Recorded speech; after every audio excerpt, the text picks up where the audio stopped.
This is the story of how I broke the heart of a girl who really loved me. And I'm not proud of what I'm about to tell you, but here goes. It all started in freshman year of high school.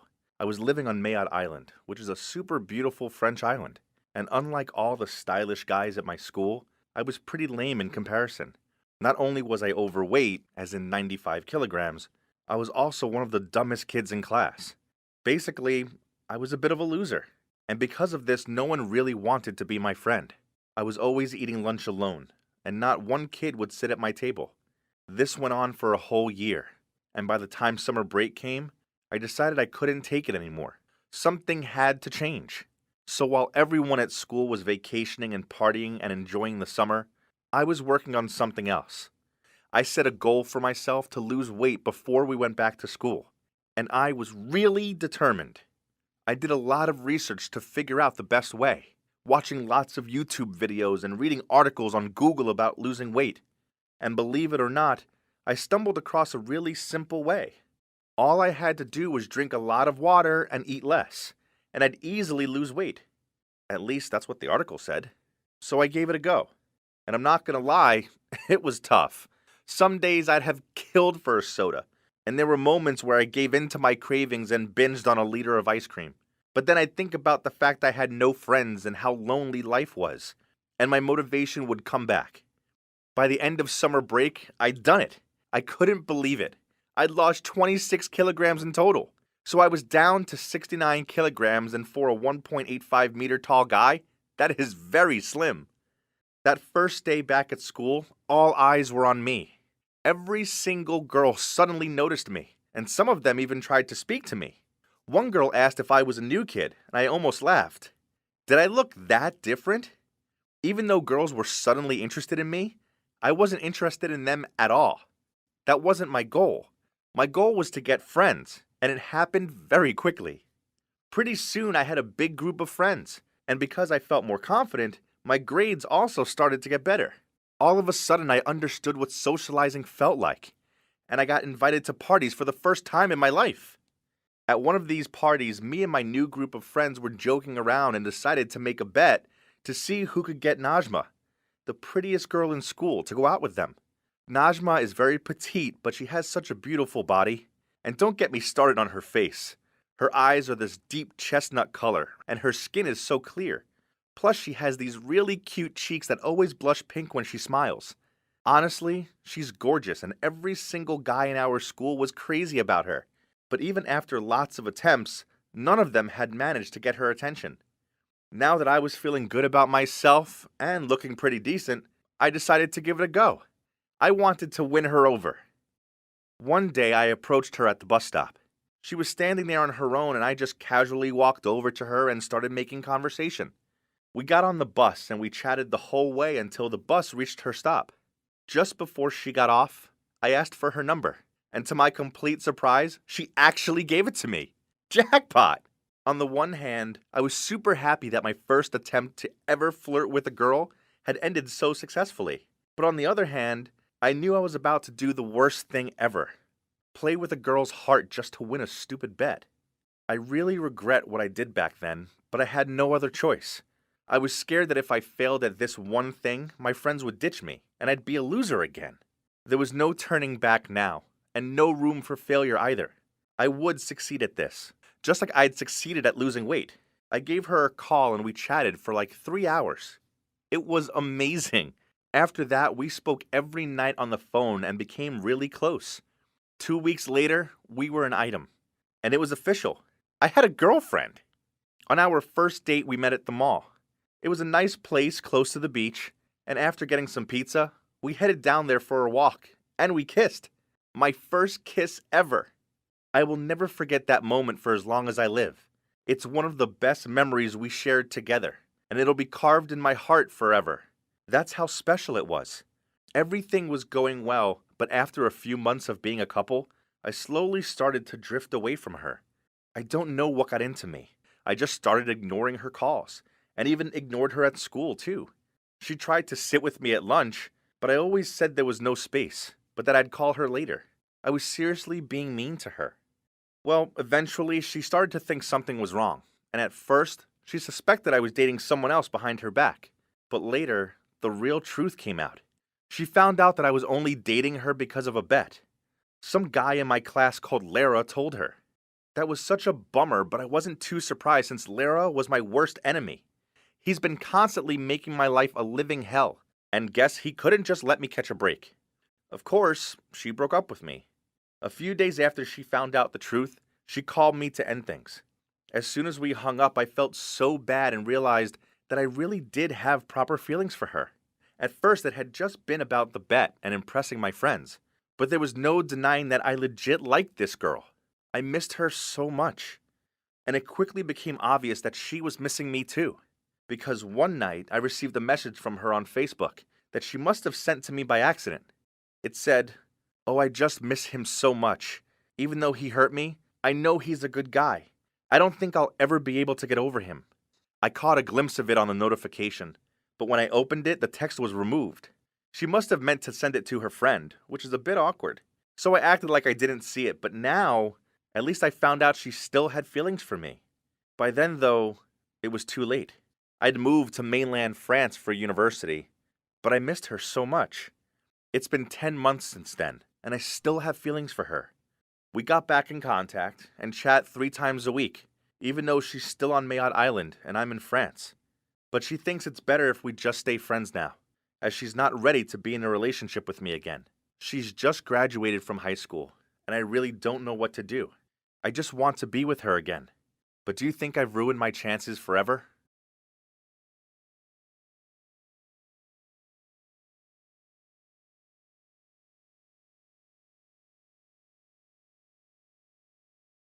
Hi everyone. Have you ever had someone get revenge on you? It's not fun, right? Well, this is my story about revenge, but with a twist. You won't believe who my prankster turned out to be. Oh, let me introduce myself. I'm Audrey, and I'm 24. To say I've had an unhappy life would be an understatement. Firstly, my dad ditched my mom for another woman. And not long after that, my mom passed away from a serious illness. Basically, my entire life fell apart in a matter of months, and I was still too young at that time. It was tough growing up, and I always think that my life could never turn the page again. But on one fine day, someone popped into my life and changed everything. His name was Jim, and he was 7 years older than me, and he seriously turned my life around. He lived in another city, but he often came to my city on business trips. We fell for each other quickly. That happiness didn't last long, though. One day I was working in the clothes store when a girl around the same age as me came in. She wanted my help to choose some dress, but she was pretty rude to me, and I kept catching her staring at me with evil eyes. Who was she? And why was she treating me like that? Finally, after about 2 hours, she made up her mind and picked up only a tie that she wanted to buy for her husband instead. I was relieved to get rid of her, but shocked when I saw the name on her credit card. Jim Stewart. Her husband had the exact same name as my boyfriend. What a coincidence. She must have caught me staring at the card because she suddenly said, "Yes, Jim is my husband. Now stay away from him." What? Her husband? My Jim. Before I even had a chance to react, she turned to everyone in the store and said, "This girl is a gold digger, and she's trying to break up my marriage." I was shocked. I tried to explain that it wasn't true, but she wouldn't listen to me. She just stormed out, and I was left standing there hearing people whispering about me. It was the most humiliating moment of my life. I immediately ran to the staff room and called Jim. I was really hoping it had all been a big misunderstanding, but I could tell from Jim's tone that it was the truth. He told me he'd lied to me, and that he actually lived in the same city. He just made up the business trip stuff so he wouldn't have to see me often. Then he said, "Audrey, I honestly love you. I'm serious about us." Hang on, was he for real? It was ridiculous. I was disgusted by him. How could he treat me like that? I hung up and felt horrified. It brought back horrible memories of the woman who stole my dad away from my mom. I didn't want to be that woman. The next day, I moved out of the house Jim had rented for me. I didn't want to be associated with that loser anymore. But life works in mysterious ways. The day I moved into my new house, I saw Jim's wife. And you won't believe it. It seemed that she just moved in next door too. Was this some kind of joke? As soon as she saw me, she smirked and said, "Wow, what a coincidence. Hello, neighbor. I'm Linda." Seeing her unpacking her stuff all by herself, I couldn't help but wonder where Jim was. But then I thought maybe Linda had ended things with him and had moved here alone. I hope so anyways. I'd hate to have Jim as a neighbor. So that's when my new life began. And it has been crazy ever since. From that first week of living there, Linda started pranking me. It all began with her throwing trash into my yard. I even caught her doing it and she just grinned and said, "Oops, my hand slipped." Then she walked away laughing. It made me furious. And that was just the beginning. One weekend, a delivery guy rocked up on my porch with 10 extra large pizzas. I tried to explain I hadn't ordered them, and that's when Linda appeared at my door and said, "Oh, thanks for ordering me dinner, Audrey. I'm starving." Then she grabbed 5 of the pizzas and ran to her house, leaving me there with a bill of $100. Jeez, it was so annoying, and I had no option but to pay. Linda was too much. Seriously. As much as her pranks drove me up the wall, I also felt sorry for her. I knew what it was like to have someone you love stolen away from you. She must have hated me so much for ruining her marriage, even though it hadn't been my fault. I decided to just put up with her pranks. She'd get over it eventually, and it's not like they were harming me, right? Well, one night I heard the doorbell. I wasn't expecting anyone and was surprised to see a young guy standing there with a poster that said, "I agree to be your boyfriend. Come out with me." I was totally puzzled and told him he had the wrong house, but then he showed me the address on the other side. It was my address. What on earth? I told him I wasn't interested, but he tried to grab my hand and said, "Come on, girl, don't be shy." I told him if he didn't leave me alone, I'd call the police. So luckily he ran away. Needless to ask, I knew for sure that was Linda's joke. But this time she had taken it too far. I decided to go over and have a word with her once and for all. As I was walking to her house, I saw someone familiar on the other side of the road. I couldn't believe it. It was my dad? So many years had passed, and he'd completely changed, but there was no doubt it was him. I suddenly blurted out, "Dad?" But I didn't know what to do next. I was just thinking about my next move when I felt someone behind me. I turned around and saw Linda. She just smirked at me and walked away. What was her problem? Did she hear what I just said? I was so shocked at seeing my dad, I ran back into my house. I hated him for what he'd done to my mom. But he was still my dad, and I wanted to know if he was okay and what he was doing here. I barely slept that night as I couldn't stop thinking about my dad. The next morning, I was sitting by the window when he appeared again. This time, he was with Linda, and she was holding his arm. What was she doing with my dad? Why were they so close? Later that day, I saw him again, and this time, he and Linda were hugging. OMG, were they dating? Maybe Linda had heard me call him dad, and now she was flirting with him to truly get revenge on me. This was too much. The thought of Linda as a stepmom made me want to puke. I waited and waited, but he was inside her house and there was no sign of him leaving. Eventually he left, and as soon as he was in his car, I ran over to her house. I was shaking as I knocked on the door, and as Linda opened it, I said, "You are way too much.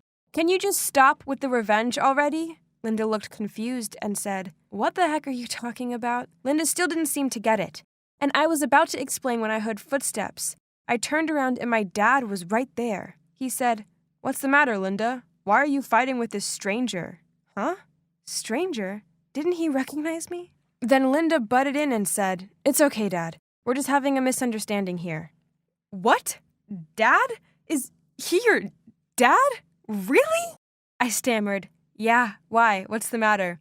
She said, "Linda, you don't need to lie to me. I know you're dating my dad to get revenge on me," I continued. "Whoa, hold on. What do you mean your dad?" Linda gasped. At that, my dad looked confused too and walked to me and asked if he could look at my hand. After seeing my birthmark, he started crying and hugging me. "Audrey, it's you. It's really you." I didn't know how to react, so I just let him hug me. It had been so long since anyone had held me like this. Ever since my mom had died, I'd tried to be strong and keep it together, but suddenly I couldn't hold back anymore. I burst into tears in his arms. We stood like that for a long time, and eventually he took me into Linda's house and told me the story. It turned out, after he left me and my mom, he got tricked by that woman, and he was so ashamed, he decided to move to another city and start over. He was working hard on a construction site one day when he got injured, so he ended up in hospital. And that's when he met Linda. She'd been in a car accident and needed a blood transfusion urgently. She has a pretty rare blood type, but luckily my dad had the same type and he volunteered to give her a transfusion. After that, they became quite close, and seeing as Linda had lost both her parents in the car accident, my dad eventually adopted her. I couldn't believe it. My dad had been through so much, and this whole time, I thought he was off living his life with a rich woman. I felt so bad for him and decided to leave the past behind and forgive him. As for Linda, she was also left confused by this coincidence, so she left the room to process everything, while I and Dad took time to catch up on our lives. Later, Linda prepared dinner for us three, and before we digged in, she shyly grabbed my hand and said, "Audrey, I've been so awful to you. I'm sorry. I know you aren't the one responsible for my divorce, but I still felt upset, and that's why I played all those pranks. That was so childish, right? Please forgive me, sister." We laughed it off, then hugged each other to make peace. I couldn't believe it. After all these years of being lonely, suddenly I had a sister, and my dad was back. My life had finally turned a corner, and I almost laughed at the thought that it was all because of meeting Jim. At least one good thing had come out of that disastrous relationship. How's it possible that I've never set foot in a place this close to me before? It's kind of dark and eerie. If only it was covered in flowers, then it'd totally be a Disney castle. Oh, someone's here. I went to say hi, but she didn't seem very welcoming. Stay away from this spooky place before it sucks the life out of you, young girl. So that means you're not working here anymore? The maid just shook her head before she hurried off. Here comes my chance. Hey guys, Jocasta here. And this Dracula-esque castle is none other than Mr. Joseph Williams. Are you wondering who that is? I'm curious too. All I know about him is that he's my parents' creditor, and I'm here to ask him to extend the deadline for their debt. But as one of his mates just quit, I could work here to pay off the debt instead, right? Hello, I'm Jocasta, your new maid. No answer. Should I just come in? If anything, the master should blame the old maid for leaving the gates open. So I had to find my own way inside. Hello? I'm the new maid. Master, are you here? No? Not here. Not here either. Is he still sleeping at this hour? Oh, there he is. Huh? He's not old and gray like I thought he'd be. I introduced myself, then he returned to his painting and coldly said, "Work off your debt? Fine. Let's see how long you'll last. Just keep in mind, don't ever make me angry." Oh, master, you're worrying over nothing. I wouldn't even care about you. But turns out he wasn't worrying over nothing. He's actually infuriatingly difficult. The curtains must remain drawn during nighttime. There must be absolutely no noise at all, and his bedroom is strictly forbidden. Who gave you permission to sit there? Oops, I forgot. I must keep a distance of 10 feet from him at all times, even during meals. Phew, finally it's time to rest. Though I've been working here for a couple of days, I'm still not used to Master Joseph's ridiculous rules. Huh? What's that staring at me? What on earth are you shrieking about at this hour? You dare to disturb my sleep? Master, save me! There it is! It's coming! He stood bravely like a warrior, ready to fight the beast. Look at his broad shoulders, his hair, his chiseled face, and his every movement is so smooth. That hideous rat was finally running scared. What a relief! You're making a fuss over nothing. Move to another room tomorrow. This one is too shabby. Looking closely, my fastidious master looks kinda handsome, doesn't he? Well, living here isn't so bad now that I've got the hang of his rules. Bring me a cup of tea. Yes, master. Here you go. Pass it to me. Huh? Are we off social distancing now? I excitedly handed him the cup of tea, but he missed it and tea spilled all over him. Clumsy dummy! Can't you look at what you're doing? I hurriedly wiped the stain on his clothes and apologized profusely, but he roared again. Stop! How dare you come this close to me? Get out! Jeez, his temperament changed like the seasons. Hot, cold. Whatever. I'll just go home then. Indeed, no place like home. Oh, how comfy. I told Judy, my bestie, about my week working in the castle. Interested? Wanna come with me someday? No chance. Haven't you seen anything unusual there? Then Judy said rumor had it that a mad scientist once lived there, and werewolves too, as horrible howls could be heard during a full moon. You have to be careful. There's a reason why no one goes there. Oh no, it's today. Wolves howling under the moon? Never mind, Judy is just being childish. Who still believes in such fiction? Definitely not me. So, ta-da! I'm back again. Honestly, I need this job. I can't let him fire me, even if I have to cling to his leg and beg, but where is he?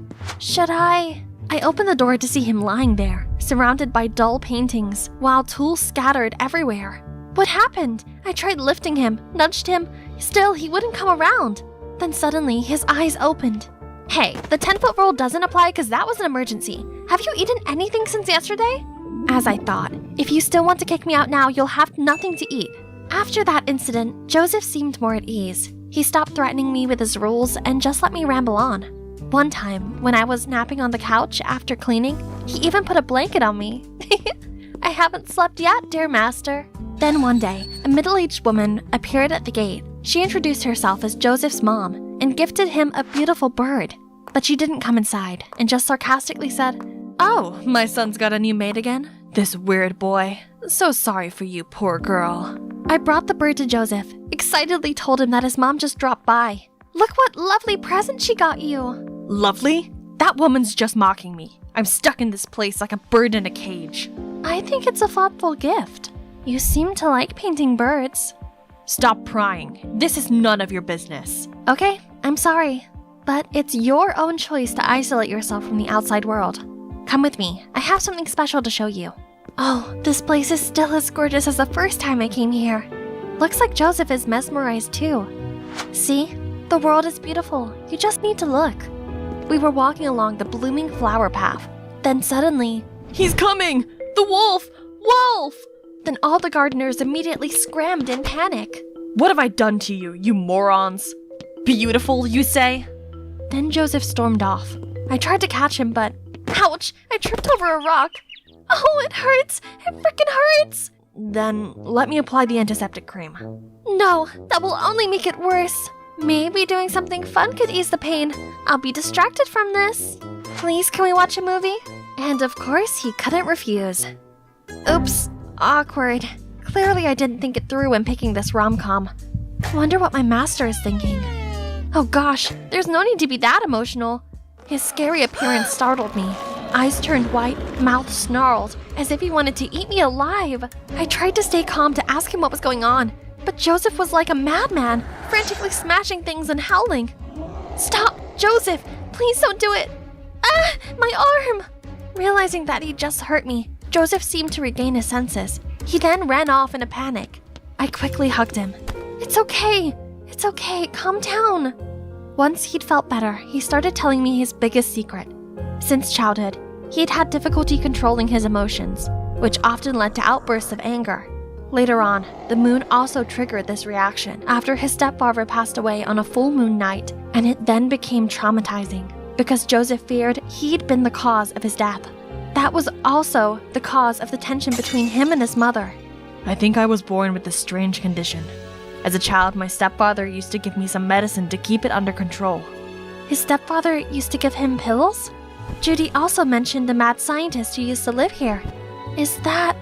I have to figure it out. One night, I sneaked into the room that Joseph forbade me to enter. On rummaging around, I found a tape that showed me the whole terrifying plan of his stepfather to regularly give Joseph a power-boosting pill as an experiment, and also to take him to the mountains to test out some new crazy invention. What on earth was that? But I can't tell Joseph right away. He needs to be mentally stable first. So I started off by taking him out for a walk, and when he felt comfortable enough, I suggested we go downtown together for some grocery shopping. He was just like a hedgehog, prickling up every time someone accidentally touched him. But of course, I know how to tame this hot headmaster, just like this. There you go. Then we started tidying and redecorating the whole castle to liven up the mood of this place. When we got to the last room, his stepfather's, he seemed a bit hesitant. It's been so long. This room also needs cleaning, else the furniture may become damaged. Do you know anything about your stepfather's videos? How do you know? Then Joseph searched for a memory card, then gave it to me. I was so scared that I hid it and never dared look at it. I wanted to destroy it once, but on second thought, it contains the last images of my stepdad, so I've always kept it here. Huh? This wasn't what I meant. So there's another video apart from the ones I saw. This may shed light on everything. If you don't mind, can I watch that video? I'm quite curious. From that day, we never spoke of the videos again. Instead, we went for walks, cooked, and meditated together. And today's schedule is this art exhibition. Look at his surprised face. They look familiar, right? Don't tell me you don't recognize your own artwork. It seems that each painting tells a story. I can't wait to know who the artist is. They must be an experienced and profound person. I knew it. These compliments will help him erase his own self-doubts. Back from the exhibition, we noticed a delicious smell coming from the dining room. Who could that be? It was Joseph's mother. Joseph seemed surprised by his mom's presence, but I wasn't, because I was the director behind the scene. In fact, I secretly asked her to organize that exhibition. Watching the video cleared everything up. On that moonlit night, the mad scientist took Joseph to the mountains to test the effects of a superpower-boosting concoction. But when he saw Joseph reacting abnormally, he panicked and ran away, so the accident happened. It wasn't Joseph's fault. He was, in fact, a victim. I told Joseph's mom the truth beforehand, which led to this touching reconciliation. Now that things were clear as day, they have untied the knot in their hearts. His mother decided to move here to help him overcome his trauma of the moon with me. Oh, he also told me about the time he dropped a teacup on purpose as an excuse to push me away so that I'd be safe. How sweet and caring he is. Oh shoot, who left this curtain open? I hurried over to close it when suddenly a hand gently touched mine. Before you came, I really never thought I'd ever have the courage to face moonlight. But Jocasta, with you by my side now, anything feels possible.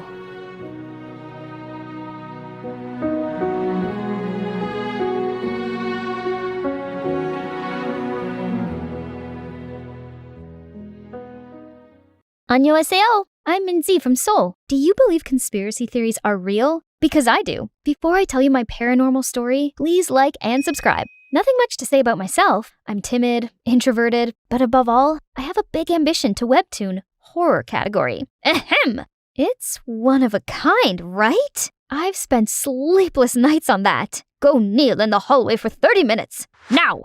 Aw, man. Creepy Minzy is at it again. She wants to haunt the whole class with those ugly doodles or something? Ugly? Well, not as ugly as your grandmother. The whole class gasped at my insensitive words.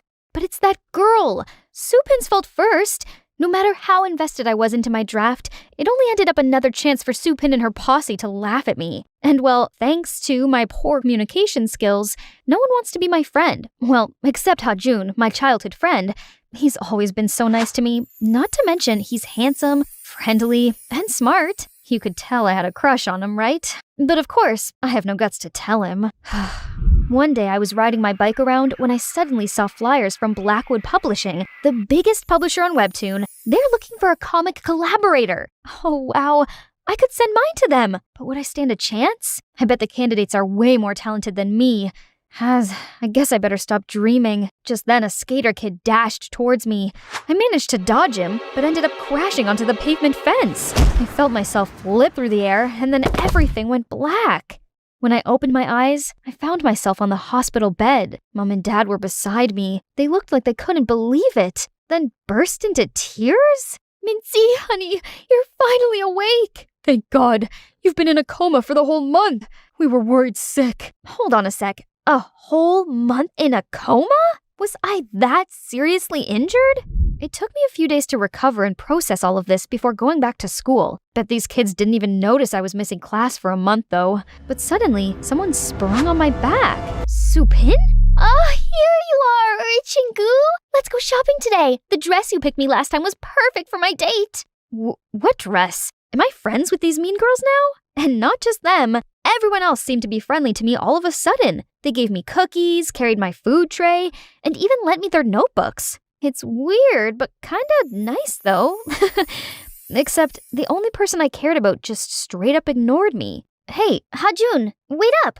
Are you alright? I'm fine. It's none of your concern anyway. Oh, I just want to check in on you. Could today get any weirder? Yes, it did. When I came home, I suddenly received an email from Blackwood Publishing. Congratulations! Your digital comic is now officially published on our website. To celebrate your success, please come to our office tomorrow. Huh? Is this a prank? I quickly checked, and it's not. My comics were literally on the headliner. But how? I mustered all the courage and went to the publisher. One step in, and I was overwhelmed by all the facilities. It was all so new to me, but just then, a group of people flocked around me and babbled to me nonstop, like they'd known me before. Yeah, our fave boy group BOF, Boys Over Flowers, is holding a concert tonight. Those opas make my emo heart beat like crazy. Hey, you should come with us. It's gonna be so much fun. Eek! Oh, but didn't those boys only lip sync and dance half-heartedly? I even heard people say it's a waste of money going to their concert. Guys, did I say something wrong? Suddenly, I got this chill down my spine. Someone's hands were crawling around my waist. My boo-boo's here. Ah! Pervert! I turned around and slapped him in the face. Oh, why did you do that? It's me who should ask this. Why did you touch me? Are you serious? Wait, are you still sulking with me? What? I'm sorry, okay? Now your boyfriend's ready for some snuggles. Boyfriend? Last time I checked, I still had the biggest crush on Hajun. How did I settle for this dandy? The guy was extremely clingy. He wouldn't leave me alone for a sec. Don't you have any work to do? Work? I am. I'm tending to the artwork of my life. You! Sure. He also kept insisting on seeing my webtoon draft to help me polish it. Help my butt. He only messed it all up. Not to mention, everything is completely new to me, but everyone acted like I'm so used to all of this. This didn't feel right. Later the day, I told my parents about this, and they said the doctor did mention possible memory loss due to brain injury. Makes sense. But why did they seem all anxious? Over the next few days, I tried to cope with my new life, even though it didn't make any sense at all. Like, I now had my favorite seat in the canteen. You nerds are sitting on Minzy's spot. Move! And apparently, I got a new hobby of skipping school now. What's the matter? You've done this so many times before. Why did I even do this? Hajun, on the other hand, still kept distance from me.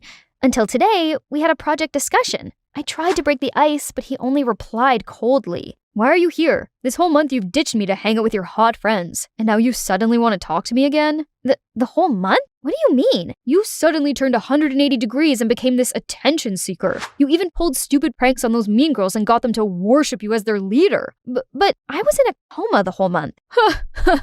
You're kidding, right? No, why would I joke about something like that? Then who was the Mincy I saw every day at school the past month? Was he saying I was in two places at once?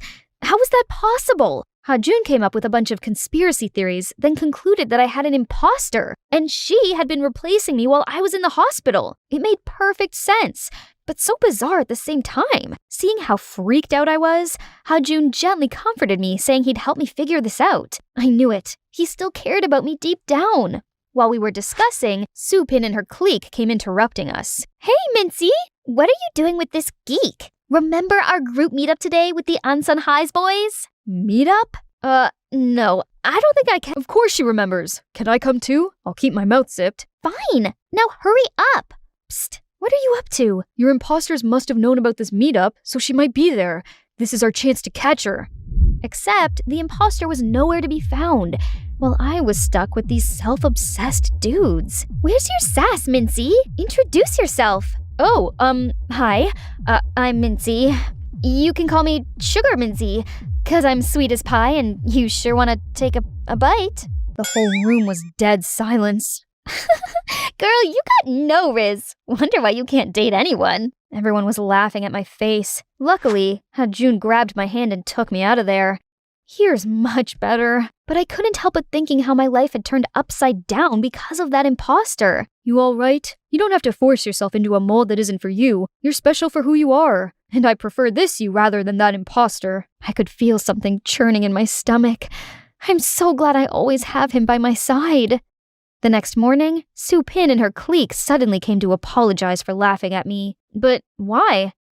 Didn't you come back last night and snapped at us? Told us to publicly apologize to you today? I did? So the copycat did come to the karaoke. Did she intentionally stalk me? Later that day, I went to tell Hajun about this. But why did she have to do that? I mean, she tried to stand up for you, right? I don't know. It must be part of her scheme or something. I have to find her ASAP. Suddenly, I got the notification of the Mean Girls live streaming at a cafe. Wow, guess who it is, guys? Oh, our little rich lady is a waitress. And she dared to look down on us all the time. She steered her cam towards the poor girl they were talking about, and she looked exactly like me. It's her! Hajun and I immediately rushed to the cafe and saw Supin and the imposter was about to jump at each other. What's going on here? Minzy? What? Why are there two Minzys? It's a ghost! Guys, run! You! Who are you? And why did you pretend to be me, you imposter? Minzy, finally we meet. I'm your twin sister, Minha. Sister? We're related? But Mom and Dad never told me I had a long-lost sister. Because you're adopted. They didn't know you had a twin sister who just got adopted before you. You're lying. I'm not. I didn't know this either until my mom was in her final moments. Mom had been sick for a while, so one day she called me to her bed, told me the truth before she drew her last breath. After that, I came to find you, but you were already in the hospital by then. You did wake up after surgery, but once you saw me, you immediately had a seizure and fell back into a coma again. Your parents and I agreed it was best for you if I stayed away and waited until you fully recovered. Meanwhile, you decided to live my life for me? Believe it or not, I actually wanted to know what my long-lost twin sister's like, how she's doing. Turns out you're a very talented comic artist, but you're always so insecure, and you're not doing well with the kids at school either. So I wanted to help you out. Sending your webtoon draft, working at the publisher, and fixing those mean girls' wagons, I just went with it and ended up getting too wrapped up. Really, did you get wrapped up in dating a random guy under my name too? And what about school? Did my parents agree to let you replace me? It was my idea and I persuaded them. They're just worried about you. I didn't ask for any of these in the first place. Thanks to you, I've become a stranger to my own life. You're happy now? Then I ran away, never wanting to see her again. Still, the worst part was, my parents lied to me. Why did you do it? You didn't tell me I'm adopted, and now you let a stranger replace me? Do you really see me as your child?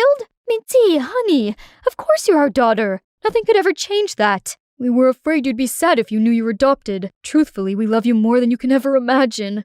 It's a lot to process, but I had to be strong and stay focused. But soon, whisperings caught my ears. Did you notice Mincy recently is different? And even a little bit dull? Where's the cheeky Mincy we're used to? Hey, do you get that bad vibe from Mincy lately? Somehow she'd gone back to being a sullen, creepy nerd again. God, why did everyone keep comparing me to that imposter? Hey, you alright? No, I'm not. Everyone seemed to like Minha and she'd only been here for a month. But nobody cared about me. I do care about you. You always got me. Your handsome friend, ready to the rescue. Whatever you say. Come to think of it, your sister only meant well. Despite her way, all she wants is to help you to be more open and show your hidden talents to the world. What Hajun said got me thinking that night. Maybe he's right. If it hadn't been for her, my webtoon would have been forever locked in my iPad. Besides, she's only got me as a family. I've gotta see her now. Hey, I came to apologize. I could see you only meant well, and I was only acting ungrateful. I'm sorry. And also, thank you, Uni. There's nothing to be sorry about. It's my fault too for acting on my own and getting myself to fall in love with Si-woo. I haven't told him yet, but I will find the chance. Sorry for dragging you into my stuff. I leapt into her embrace and felt the happy tears running down my cheeks.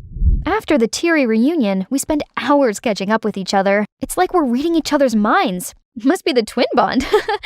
I even invited her to my house and we had a good time. For the next couple days, I only focused on the webtoon and getting to know myself better. With Hajun's help, I now felt more comfortable and confident speaking with others.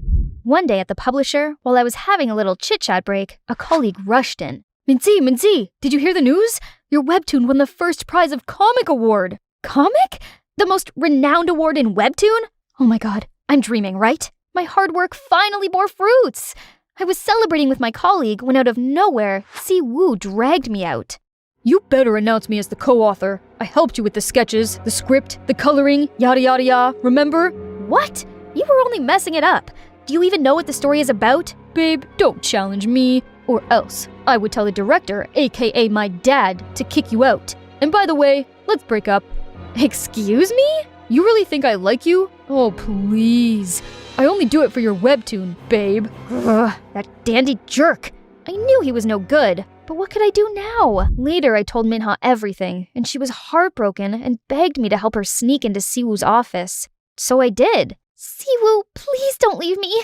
How could I live without you? Oh, it'll be hard, 'cause I'm irresistible. But you gotta let go, babe. You have nothing else to offer me. I already know you don't love me, but I do love you, and I already put a love spell on you. You'll forever be haunted by me.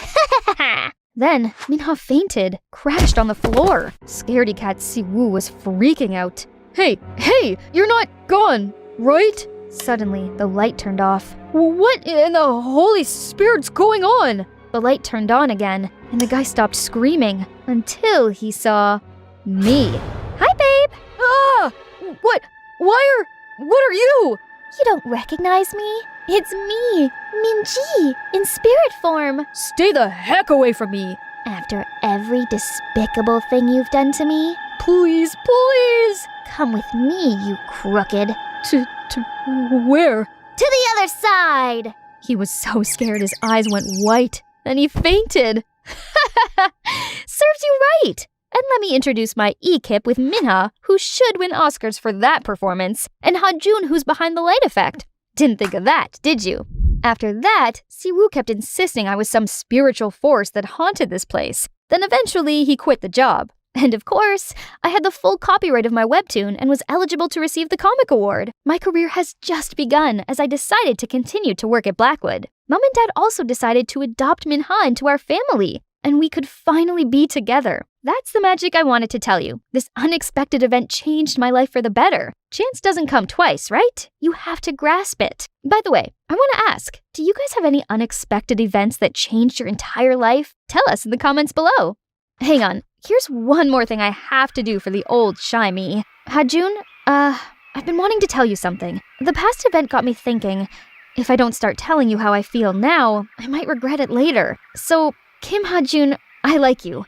So much. Finally, it took you that long. When you were in hospital, you weren't the Minzy I knew, which freaked me out thinking what if I couldn't see the real you anymore. It's comforting that you're still here, 'cause I got a huge crush on you too.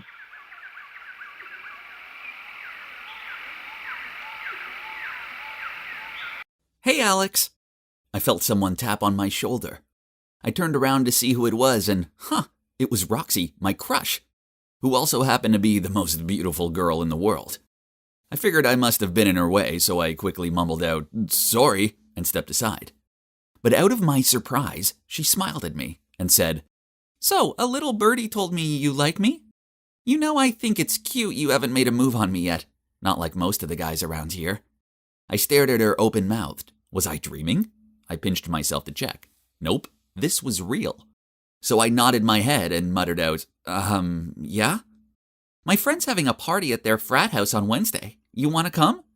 Before I could reply, her friend Luke appeared, and grinning, he said, "Yeah, you just gotta come to this party." Roxy hit his arm while giving him a dirty look, then smiled at me. "So it's at number 19, starts at 9 p.m. I'll see you then?" I nodded in response, and she said, "Great, see you there." Then she winked at me before she walked off. So yeah, I'm Alex, your average second-year college student. And this is the story about how my crush tried to lure me into a seriously sinister trap. I guess I'm a normal guy.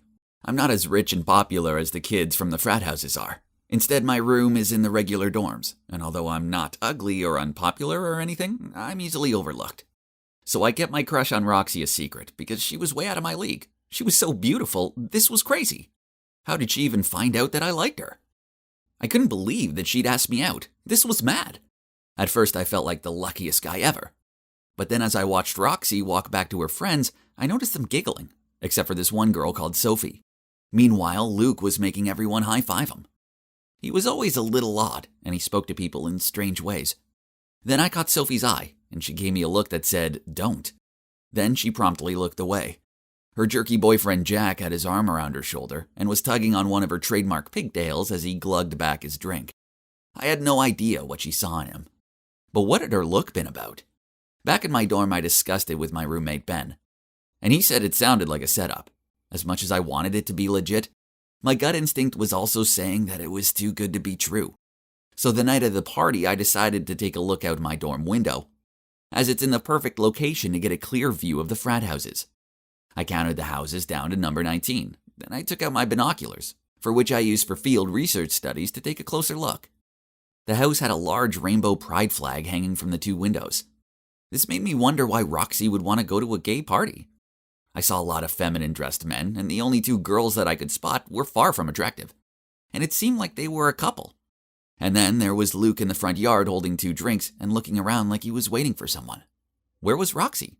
I decided to check her social media to see if she'd posted anything. And I noticed she'd left her location open.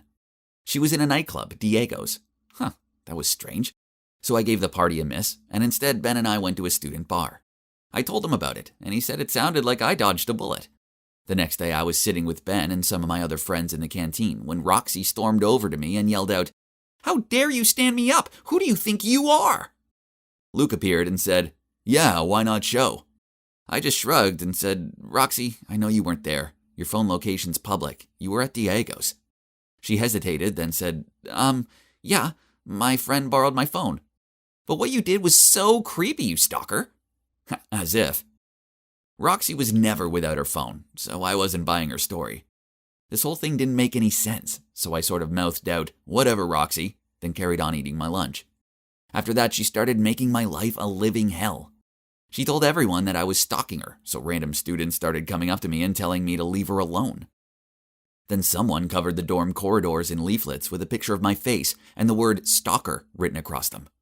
I knew Roxy was behind it. It was so weird. But Luke was worse. One time after class, he sneaked up on me, grabbed my arm, and said, "Hey Alex, why you bail on my party?" I told him that I saw the party from a distance and it wasn't my thing, so he replied, "Hey, you got a probs with me being gay?" I shook my head and told him I didn't, but he still wouldn't let go of my arm. I was relieved when he finally let go of me, and I hurried back to my dorm. On the way, I spotted Sophie sitting outside on the shared bathroom.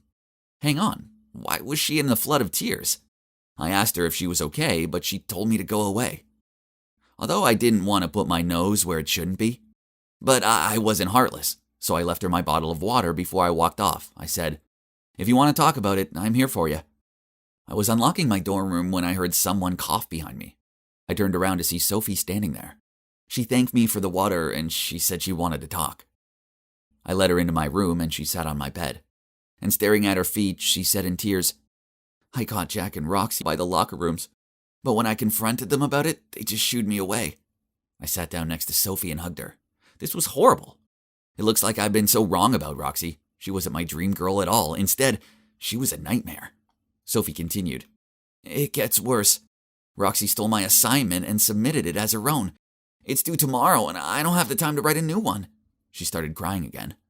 I passed her a tissue and said, "We'll sort this out. There's no way she's getting away with it. That's horrible." So I told her to send an email to the college dean and to her course tutor explaining what happened. She'd attached the original assignment and all the notes she'd written about it. They both got back to us within minutes and said that they would look into this. Sophie looked so delighted, but then suddenly her smile dropped, and she fiddled with one of her pigtails as she said, "Alex, there's something I need to tell you. Please don't hate me." Then she told me how the party Roxy had invited me to had been a trap. Roxy found out I had a crush on her, and she was embarrassed that an average guy like me dared to have feelings toward her. And she was adamant she needed to teach me a lesson. So that's when Luke said he would help, as he wanted to add me to his collection, so they hatched a plan. Roxy invited me to the party, and Luke was waiting for me with a spiked drink. Apparently, this was Roxy's way of silencing me, and making sure I didn't look at her in the same way ever again. Whoa, this was so dark. I shivered at the thought of what could have been. It was terrifying. Sophie also told me that she begged Roxy not to do this, but she got her friends to hold her down. Then she told her that if she intervened, they'd make her suffer. I comforted Sophie and told her that it wasn't her fault. I knew I couldn't just stay quiet on this, as they could do this to some poor other guy who dared to have a crush on her. So with Sophie's help, we wrote a letter to the dean and to the college security about what had happened. This wasn't going to be taken lying down. Sophie was terrified that Roxy and her friends would come after her, so I invited her back to my hometown for the weekend to get away from everyone and let things cool down. When we arrived back at college, news spread that Roxy had been expelled for stealing another student's work.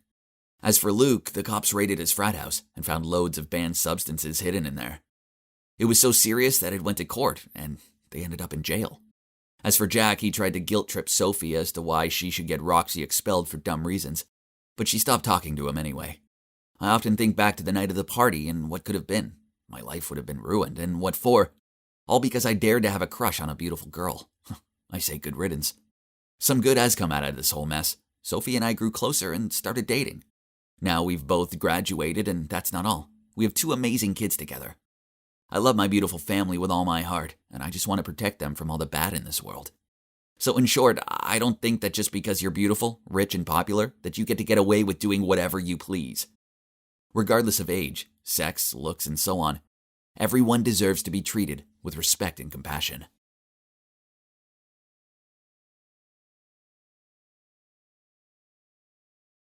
I was in this romantic dinner date with the love of my life, knowing too well that one day I'd be gone, but I couldn't help but falling for him.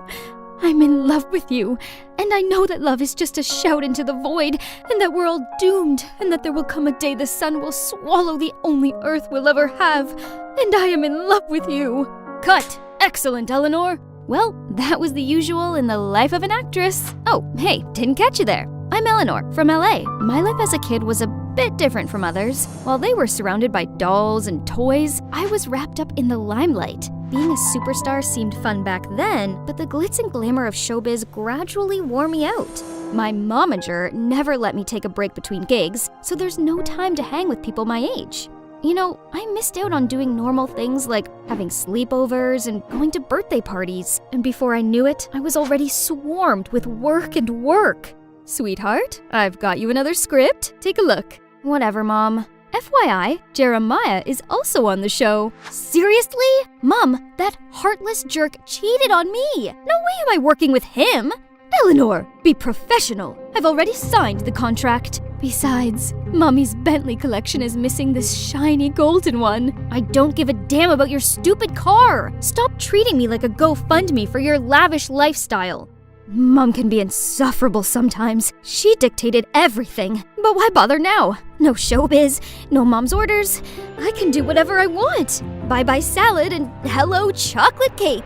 But suddenly, a dark figure bolted towards me and snatched my bag. I lost my balance, banged my head on a fire hydrant, and then everything went black. Gosh, my head was spinning. I opened my eyes to see a cute guy leaning over me. Hey, are you alright? Am I dreaming? 'Cause this view sure is dreamy. No, you're not. You're at the orphanage. I found you unconscious on the ground last night, so I brought you here. Excuse me? An orphanage? I can't be in a place like this. But wait, my phone and wallet? Darn it! That thief stole my bag along with everything. Guess I needed to delay my independent life plan just a little bit. I better call Mom. Hey, got a phone I can borrow? Suddenly, the TV broadcast a missing report. The young actress Eleanor Mitchell has been reported missing. Speculation is that this is a publicity stunt to promote her latest movie. However, her manager claims this is not true and urges anyone with information to come forward. That chick will soon reappear when she's hungry. What? I could be lying dead in a lay-by for all they knew, and they were still mocking me? I was so done with this. Goodbye, showbiz. I was leaving that fickle world behind for real. So I asked the orphanage's manager if I could stay here and help out. Just then, a group of kids noisily ran towards me and printed their hands on my shirt. No! My custom Chanel! Sis, come play with us. Do I look like a nanny to you? Go wash your hands, dirty children. Shoo! Shoo! You're supposed to go play with them? Ah, I forgot about that. I steered away to find another group of kids splashing mud everywhere. Ugh, are they training a bunch of farmers or something?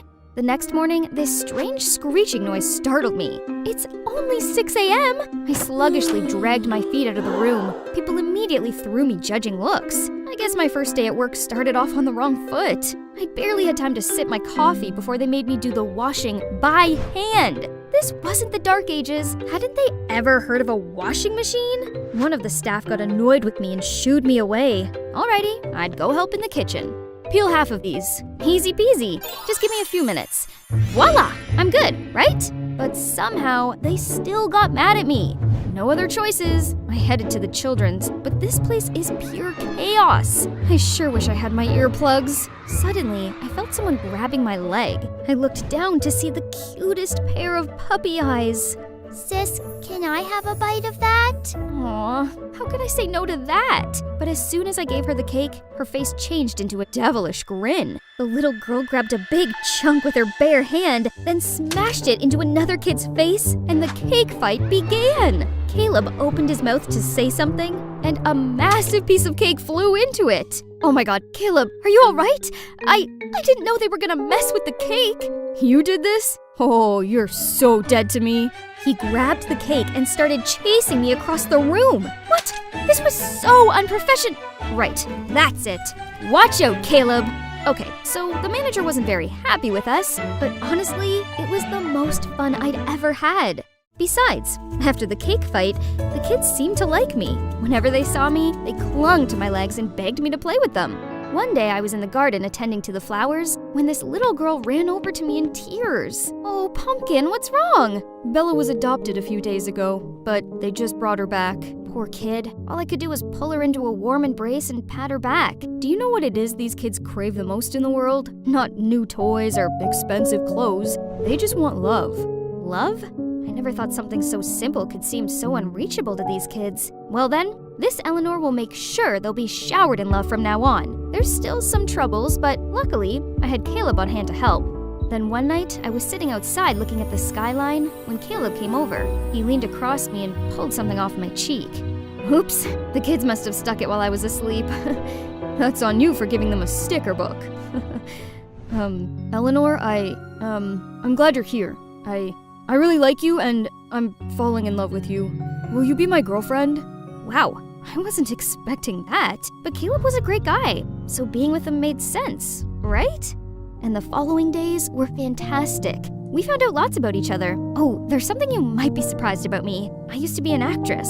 Oh, I didn't expect that. I just think showbiz is kinda toxic. Sorry you feel that way, but believe me, I have no interest in it anymore. Good, 'cause it's all a load of pretentious jerks who think they're so much better than everyone else.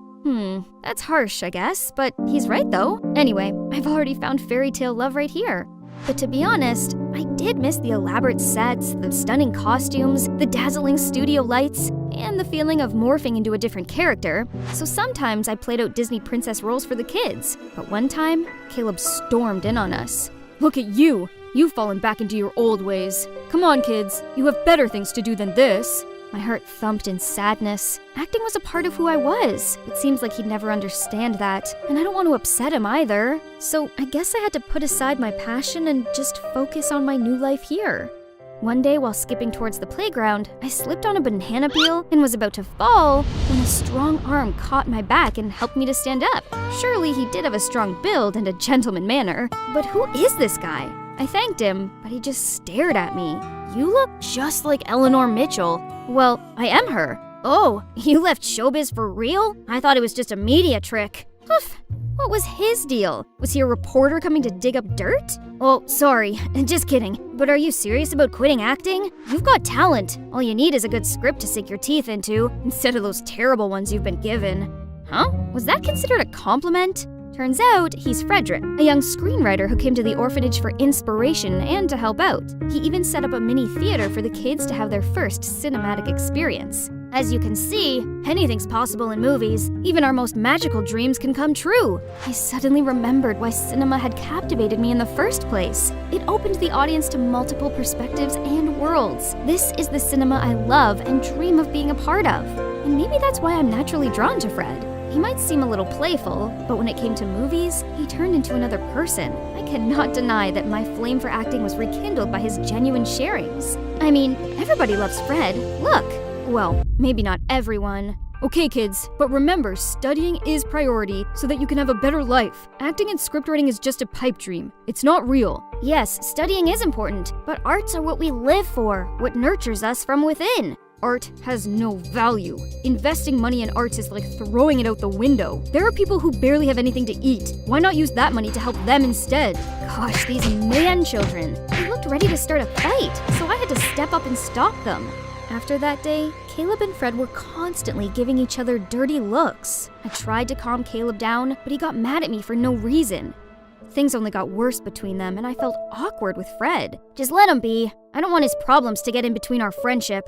By the way, I have something for you. Then he showed me his new script and asked me for advice. And guess what? The script was actually based on my life in the orphanage. He'd been inspired by my journey here. It was such a beautiful script, and I felt seen and understood, though we just met not long ago. Then out of nowhere, Caleb angrily bolted towards us. What the heck are you doing? He tried to drag me away, but Fred stopped him. Dude, can't you see you're hurting her? Not your business. Get your dumb writing hands off of her. Stop, Caleb, you're being rude.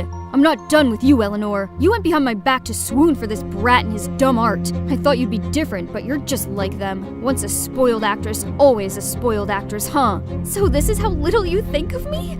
Caleb, listen, acting is what I live for. I even tried to hold it back just to please you, and look where it got me. I'm done hiding my true passion. Caleb, we're over. Caleb looked down and didn't say a word, and after that he packed his things and left the orphanage. It's true Caleb had opened up something in me, but if being with him meant I had to lose myself, then I'd gotta let him go. The orphanage without him was not the same. Luckily, I had Fred to cheer me up. He asked me to play the lead in his upcoming film project, and with the script based on my journey here, I agreed. It felt good knowing I could finally go back to acting, even if I was sorta playing myself. Then one day, I found a baby left in front of the orphanage. Then I quickly carried him inside. Poor Hector. I'll take good care of you. Mama. That's right, your mama's here. Dada. I'm your dada now? Together we'll be a happy family, right, Mama? Oh boy, it made my stomach do cartwheels. But was it okay to feel this way after everything happened? We started filming in the orphanage soon, and the kids were a big help. It felt quite strange after a long break, but the thing that got me nervous about was the audience's reaction to the movie. Turns out, I was worried for nothing, as the feedback was actually amazing. Though that joy didn't last long, as a few days after, the image of me holding Hector hit the internet with the headline, "Actress turned teenage mom." Through their words, I appeared as this reckless girl who got pregnant and ran away from showbiz to give birth. That got netizens turned 180 and throw shade at me. What a load of nonsense. Right at that moment, I got a text from Caleb. Is this your rotten showbiz? So it's him who leaked that picture to the press. How could he? I've got to sort this out. Today's the day. It's time to shed light on everything. Hi everyone. Today I have an announcement to make. It's true, I have a baby now, and the father of my child is Jeremiah Williamson, my ex. Everyone gasped in shock. Just then, a man in black stood up and revealed himself. Ha! The prey fell for the trap. You liar! Everyone stop listening to her lies! Oh yeah? Then Jeremiah, why exactly are you here? He was completely speechless. That's what I thought. Now, Joshua, Jeremiah's private detective, may you please stand up? Among the crowd, both Caleb and Fred forced the detective up to his feet. Tell them what you know. The deal was Jeremiah felt humiliated as I'd refused to work with him, so he decided to hire this Joshua guy to dig dirt on me. That's how he got my picture with the baby. Luckily, Caleb caught the detective sneaking around the orphanage, and together, we set up the trap to lure Jeremiah in. Jeremiah still insisted he had no idea who this Joshua guy is until I showed the evidence of the transactions between him and his detective on the big screen. Any last words? Justice served. Let's see how he handles this scandal. Right at that moment, I spotted a familiar face in the crowd. Mom! I hadn't seen her for such a long time. Darling, I'm so sorry. I realize now how terribly wrong I've been. I thought I was helping, but turns out I only smothered you. But you're ready to make your own choices. Please forgive me, and don't leave me again. I'm sorry too, Mom, for leaving like that. I didn't mean to worry you. I threw my arms around her, tears welling up in my eyes. My time in the orphanage has taught me a big lesson. Family isn't always perfect, but they're the most precious thing in the world. Later, I stepped outside to see Caleb waiting there. What a mess. Thank you for helping me. Don't mention it. Actually, I should apologize to you first. That day I couldn't control my words because I was jealous. I'm sorry. And one more thing. I still have feelings for you, so can we... I know what you're about to say, but I've come to realize that we're not right for each other. I think I'm in love with someone else. Thank you for being kind to me. I could see the disappointment on his face, but then he gave me an understanding smile. Out of nowhere, the kids jumped out at me and insisted I go to see their paintings. They took me back to the orphanage and each held their own drawing. Hi, Eleanor. You're the most special girl I've ever met. Will you be my girlfriend? Fred appeared in front of me and held out a rose. So, Eleanor, what do you say? Oh, wow. What do you think, kids? That answers then? Yes. Yes, I will.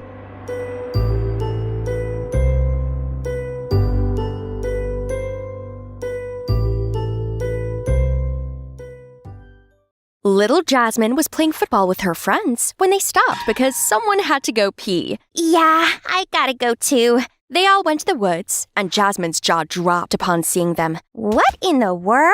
Why are they all peeing standing up like that? Jasmine is the youngest child and only girl in an all-boy family. Her mother passed away when she was born, so she grew up with her father and 3 brothers. Her dad is a successful businessman who can ensure a happy life for his 3 sons, but struggles with Jasmine because he's only used to raising boys. Although he tried his best to raise a daughter, Jasmine became more like a 4th son. She has short hair, dresses like them, and plays her brother's games. She even tends to skip showers for days at a time. Her bedroom is messy and decorated with boy stuff. Her brothers even gave her a boy's name. One day while playing, her eldest brother, Gary, called over his younger siblings. Roll call! Like soldiers, the 3 younger siblings lined up from tallest to shortest, proclaiming their names loud and proud. Gary, Aaron, Nick. Jasmine? Her brothers looked at her, frowning disapprovingly. Then Gary had an idea. Nah, that doesn't sound right. How would you like a new name? A new name? Not a real new name, just a nickname. Something cool we can call you. How about that? Sure. How about we call her Gucci? Gucci, like the luxury brand? Yeah, it sounds cool. So, how about that, Jasmine? You like Gucci? Jasmine nodded, and from that day forward, everyone called her Gucci. She learned to like it more than her real name, and as she grew up, she just assumed she was a boy. That is, until the incident happened today. Feeling absolutely bamboozled, Jasmine dashed home to tell her dad what she saw. Dad, am I a different type of boy? No, you're a girl, Jasmine. A girl? Does it matter? Not really. Okay, cool. That's all I need to know. After that, Jasmine still dressed up and played boys' games until a shocking event happened when she turned 12. One day at school, Jasmine suddenly felt very tired and her stomach hurt. Can I use the restroom, please? Yes, is everything okay? Yeah, But the moment she stood up, the boy sitting next to her started yelling to the rest of their classmates. Gucci, there's something on your pants! Jasmine looked down and her face started burning bright red. She was frozen as laughter erupted from the rest of the classroom. Unable to take another second of it, she sprinted from the room and didn't look back, despite her teacher shouting her name down the hall. Jasmine couldn't understand what was happening to her and frantically searched the school for her brothers. When she did find them, they were just as puzzled as she was, trying to figure out what to do. They didn't realize they had ended up in front of the nurse's office. Once safe inside the office, Jasmine asked, give it to me straight, ma'am. Am I dying? No. Oh, my dog! I'm totally dying, aren't I? I got a big game coming up.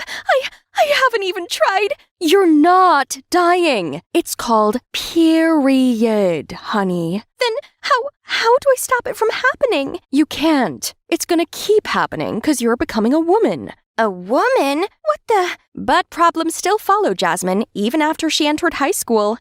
And one of those problems was mean girls. We all know you're gay, Gucci. Tell us who you have a crush on. Well, I've liked you for a long time, Tiffany. Want to go on a date? In your dreams. Jasmine was pleased with herself as the group of girls stormed off. One day, Jasmine was walking down the stairs when she slipped, but someone caught her. She looked up at her savior to find Mike, the new student/angel who just joined her high school. This was the first time Jasmine had felt her heart beat so fast. Not counting the time she accidentally peed on her father's Persian rug when she was 4 years old. Hey, shut your front door! At that moment, Jaden quickly took the opportunity, pretended to fall on the two of them, and uttered a line that still makes him admire his own disguise skills to this day. Ouch! Ouch! My ankle!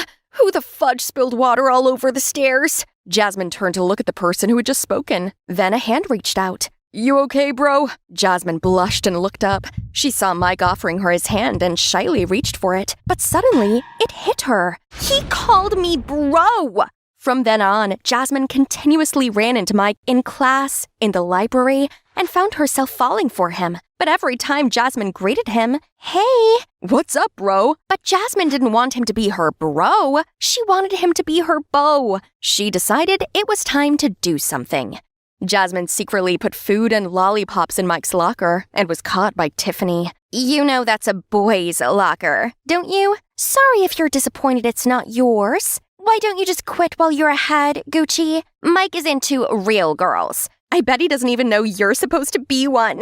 As Tiffany laughed, Jasmine turned bright red with anger. Storming away, she was determined to become the kind of girly girl Mike could fall for.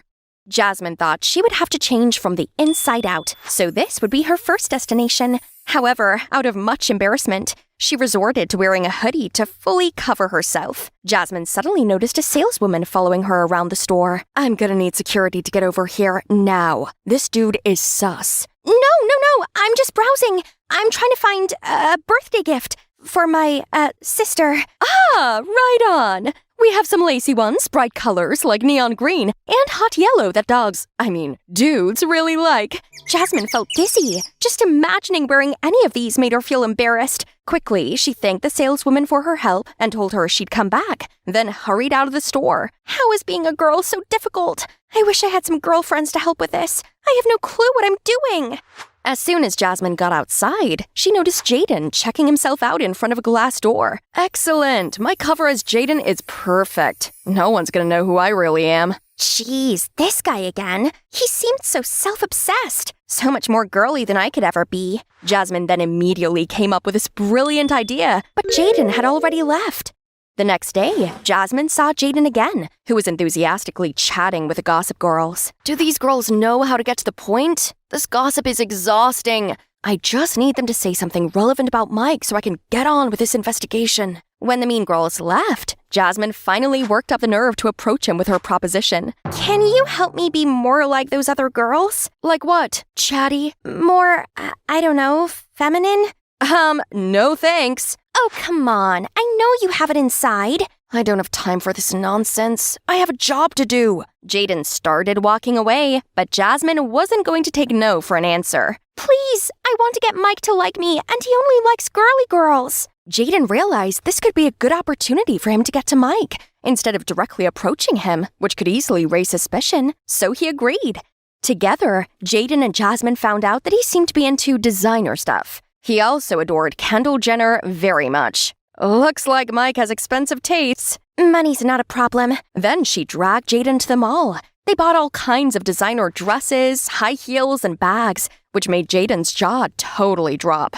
Jeez, I didn't expect you to be rich. My dad is a collector of sorts. He likes antiques and things. You know, like those fancy old Persian carpets, original artwork, porcelain vases and things. He has a good job, so I guess he can afford such an expensive hobby. Then Jaden also taught Jasmine how to walk and behave like a girl. Jasmine struggled a lot. She was just so used to acting like a boy that acting like a girl was more foreign to her than her dad's Nordic glassware. How come you're better at being a girl than I am? Because I spent endless days and nights doing research on this character so I could easily master all this girly stuff.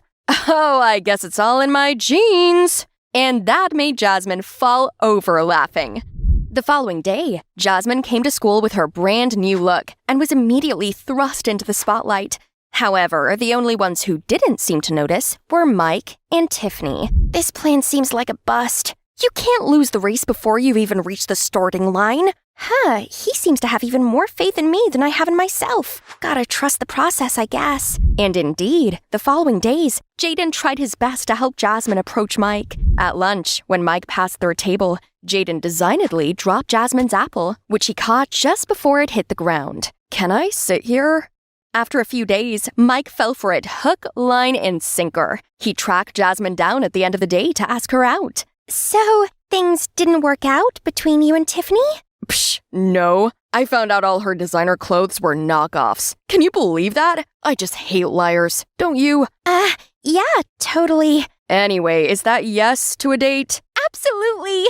Who fell for it hook, line, and sinker then? Soon enough, Jasmine and Mike were officially dating, and Jaden didn't miss this chance to follow them 24/7.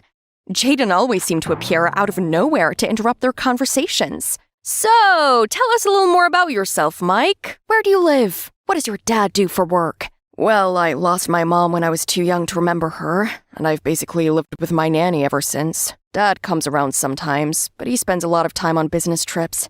That must be rough. I mean, I also lost...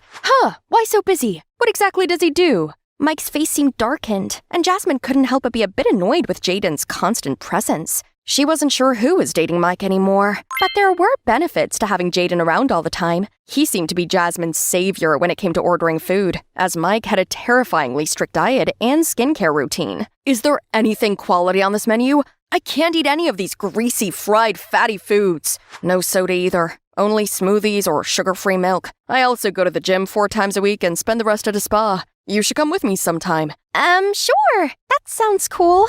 In order to keep her girly image, Jasmine tried to delicately take a few bites of the salad and ignored her grumbling stomach. Luckily, Mike had to leave early, so once he was out of sight, Jaden slid his full plate of food over to Jasmine. Here, you could act in your natural habitat now.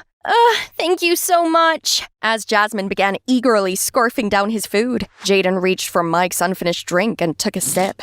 What the heck is this poison? I should have you know that was the only thing Mike found acceptable on the menu. A sugar-free kale smoothie. Ick. No wonder he couldn't even finish it. Then they had a great evening talking and dining on deliciously greasy, fried, fatty foods. As they were walking back home, Jasmine twisted her ankle, still not used to wearing high heels. Without thinking, Jaden quickly piggybacked Jasmine and continued walking. Comfortable quietness fell over them. Becoming self-conscious, Jasmine broke the silence. Am I, too heavy for you? Actually, yeah, next time, cut down on the chicken before twisting an ankle. How dare you? I'm kidding. You're fine. You're not heavy at all. I mean, maybe a little. Oh, shut up, you jerk. The two shared their cheerful laughter under the streetlights. Meanwhile, after seeing Jasmine and Mike together, Tiffany threw a tantrum and thought to herself she wouldn't let them off that easily. One day, when Jasmine and Mike were discussing where to go out next time, Jaden immediately seized the chance. Let's go to Mike's house. Come on. Alrighty then, my house it is. Let's go. When they arrived, Jaden couldn't stop admiring the house and looked everywhere, but only God knew he was just looking for clues. Staying fully in character, Jaden touched a little bit of everything, clinging on to Mike and gushing over everything. This house is beautiful and huge. It must be awesome living basically by yourself with all this. Is your dad around by any chance? We'd love to meet him. Meanwhile, Jasmine was becoming a little uncomfortable with how obsessed with Mike Jaden seemed to be. Is he gay? I mean, that's fine, but he could just say that.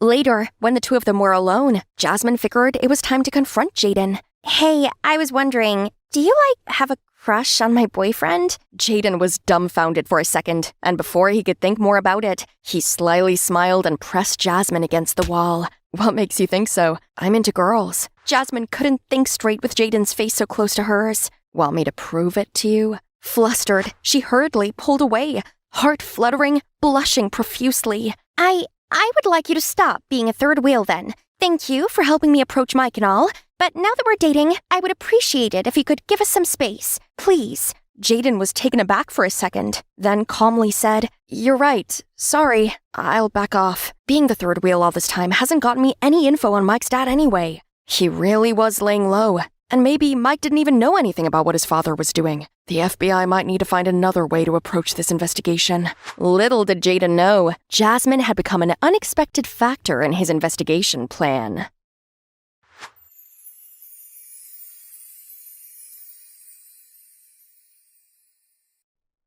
Hey, it's Haley again. So, as amazing as being famous is, it also comes with some problems. The first one being Eric. Having a famous ex around is awkward. Secondly, it's all the unknowns that being in the public eye brought with it. For instance, I was currently backstage at my first mini show, terrified, because I was pretty sure someone just took a picture of me in an unzipped dress. I worriedly looked at Dean. Did you see who that was? Why would someone take those kind of pictures? Oh no, what if they sell them to the press? Dean gave me a reassuring look and said, Don't worry. I promise I'll definitely find out who did it.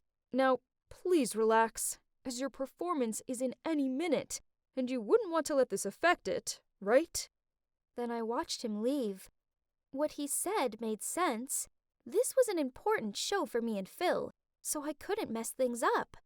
When I was on the stage, I pushed all my worries to the side and concentrated on what I did best, singing my heart out. Afterward, we hung around and had a little fan meeting. It was crazy being around people that knew my name. and wanted selfies with me. Phil was getting plenty of attention too. It seemed he was a hit with the fangirls. I heard them saying how handsome they thought he was, and so cool. Phil may have kept a straight face, but I knew he liked it really. I mean, come on, who wouldn't? Then, someone even shouted that Phil and I made a beautiful couple. Phil almost burst out laughing, and I just smiled shyly. Then one girl asked me if I had any plans besides singing. I didn't know how to answer, as I'd never thought about doing anything besides singing before. "You should be a vlogger," one girl suggested. "Or you could be in movies," another said. Oh, that didn't sound too bad. Thinking about it, trying something new alongside my singing might help promote our music and increase my popularity. It was definitely something to consider, thanks to my awesome fans. Then, as luck would have it, I found out that a famous director was holding auditions for a supporting role in his project. It was a perfect chance for beginners like me to learn from these veteran actors. Besides, it wouldn't take much time, so I could still have time for music. So I immediately signed up to participate. The day of the casting arrived, and I was excited, but also really worried. The last time I'd attended an audition was during my freshman year of swing club. Wow, time sure does fly. I was sitting in the waiting room when I saw a familiar face sitting in the corner. It was Eric. He must have been trying out for a part too. Suddenly, our eyes met, but I immediately avoided his gaze. My heart began to skip a beat, and it wasn't due to nerves. It was down to seeing him. Even after all this time, he still had that effect on me. Sigh. Before I could decide whether I should go and say hi to him or not, a very hot guy walked over to me. I recognized him from a few hit movies and knew he was a big deal. He smiled at me and said, "Are you Haley? As in, the singer?" I nodded back, awestruck that this super famous guy knew who I was. He sat down next to me and asked me if I was worried about my audition. I told him I was a bit. So he started telling me about some of his previous auditions and experiences. At first, it was great hearing this stuff from a pro, but then he asked me if I wanted to hang out with him on the weekend. I started to feel a bit uncomfortable because of his flirty behaviors, but I didn't know how to politely say no. I tried to avoid his eyes while thinking of an excuse, and suddenly, I thought of Eric, so I glanced over in his direction. But he'd gone. Meanwhile, that actor guy started to move closer to me, wrapped his arm around my shoulder, and stroked my hair. I kind of started to panic. Then suddenly, I felt someone grabbing my hand and pulling me away. Turns out, it was Eric. What was he doing? Eric pulled me to the balcony at the end of the hallway. I glared at him. What was that for? I'm not yours to drag to places whenever you want. He replied, "I don't like you chatting with other guys, especially not slimeballs like him." I felt my heart beating faster, but I tried to keep my cool as I replied, "You have no say in who I can and can't talk to. We're not even friends." Eric looked at me with sad eyes. "I'm so sorry, Haley. I don't want it to be like this. Please forgive me. I miss you." This was so typical of Eric, winding me up before my audition. So I growled out, "Sorry is no use to me. You have no idea how much you hurt me." Unexpectedly, he replied, "I will break up with Clara. Well, no. The truth is, there was nothing between me and Clara in the first place." "Ha! That sounds familiar. You must have said the same thing to Clara to be with her while you were still dating me, right?" I said, then started to walk off. He replied with a low voice, "Everything was forced by the company." I stopped on the spot and looked at him, then angrily said, "Oh, you think I'll trust you again? I'm no longer the innocent girl who believes everything you say." After a moment of silence, he sighed, then told me everything. When he rose to fame and was working with Clara, She was always openly showing affection for him, even though Eric has told her to stop many times, and once she even confessed her feelings towards him. He rejected her immediately, as he was with me and didn't like her in that way. I rolled my eyes and said, "Yeah, right. If you really rejected her feelings right away, then things wouldn't be this way." Eric cut off my words. "Please just listen to me first." Then he continued, "Clara didn't take the rejection well, so she posted our photo on Instagram and spread rumors with the press that we were dating. At the time, I was furious and wanted to correct the press, but Will stopped me. He even said that our dating rumors were getting a very good response from our fans, so he told me to go along with it." I looked straight at him and said, "Okay, so there's nothing between the two of you, but you still chose to listen to the company and leave me without any explanation, right?" He said, "I'm so sorry, but they promised me that it'd only be until the duet with Clara was released. Besides, they even offered to help you become famous once it's done. That's why I endured it all. I did it for you." Whoa. This whole thing was unbelievable. I didn't expect that company to be that bad, but thank God that it turned out there was really nothing between Eric and Clara, just as I suspected. So I said, "You didn't have to do that. I can stand up on my own." Then Eric smiled at me and held my hand. "Yep, I shouldn't worry so much, since my girl here is so talented. Haley, I messed up, but I did it with good intentions. Can you forgive me?" My feelings were really chaotic, surprised, happy, and guilty at the same time. As confusing as it all was, I knew that I still loved Eric. So with teary eyes, I nodded. Then he pulled me into his arms. Suddenly, I remembered one thing. I asked him, what about the bouquets? You sent me those purple peonies, right?" He shyly nodded. "Yes, they were from me, so you'd know I was thinking about you." I squeezed him tight and whispered a thank you. I couldn't believe all this, as if I just got a huge weight off my shoulders now that everything has been resolved. After that, I did my audition. I'm not sure how well it went, as my mind was elsewhere. Afterward, Eric drove me to a secluded part of the beach, and we held hands and went for a walk on the sand. I felt so happy to see the old Eric again, the real him, the one I'd fallen in love with. So, you see, Eric and I got back together, but of course, we kept it a secret from the public. Only our close friends knew about it. I told Anna and Kurt over video call, and Anna cheered, but Kurt was a bit more skeptical and told me to be careful, as once a snake, always a snake. But I didn't think much about it, as me and Eric were in our own euphoria. Everything seemed to be going well, too well. And then, something terrible happened. One day, I was having a slump while trying to compose my first song at home, so I surfed the internet for a bit, hoping to find some inspiration. Then suddenly, I saw my name trending on Twitter, so I quickly clicked on one article. The article said that I was a rude and disrespectful girl. What? They even confirmed that the news was revealed by a veteran actor in the showbiz world, but no name was given. Could it have been that actor guy from the audition? Surely, the fact that Eric suddenly pulled me away had irritated him, but he turned out to be not much of a decent guy either. And the problem is that in Hollywood, rumors have a way of sticking.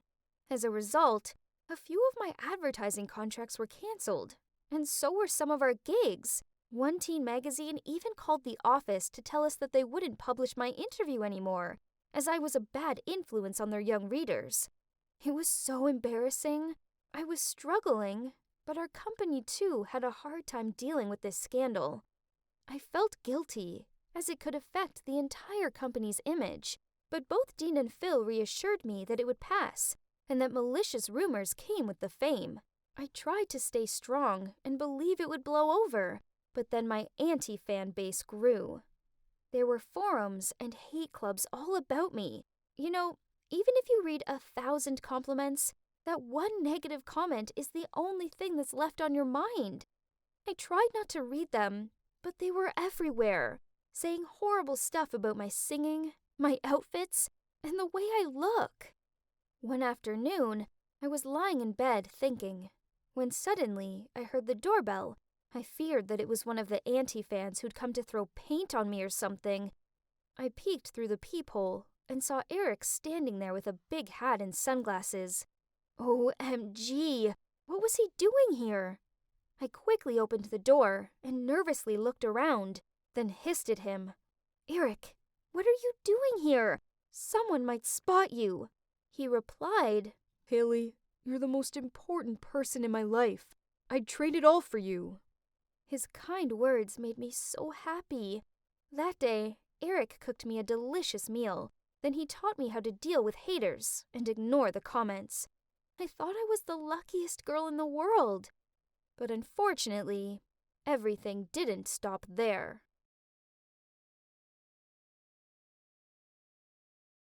Hi, I'm Miley Cyrus. You've probably heard some of my songs like Wrecking Ball, The Climb, and Flowers from my latest chart-topping album, Endless Summer Vacation. Although my most loyal fans have known me since my Disney Channel days. This story isn't about me though. Today I'm narrating the life of a young star from the South, just like me. I'll tell you why later. For now, please like and subscribe.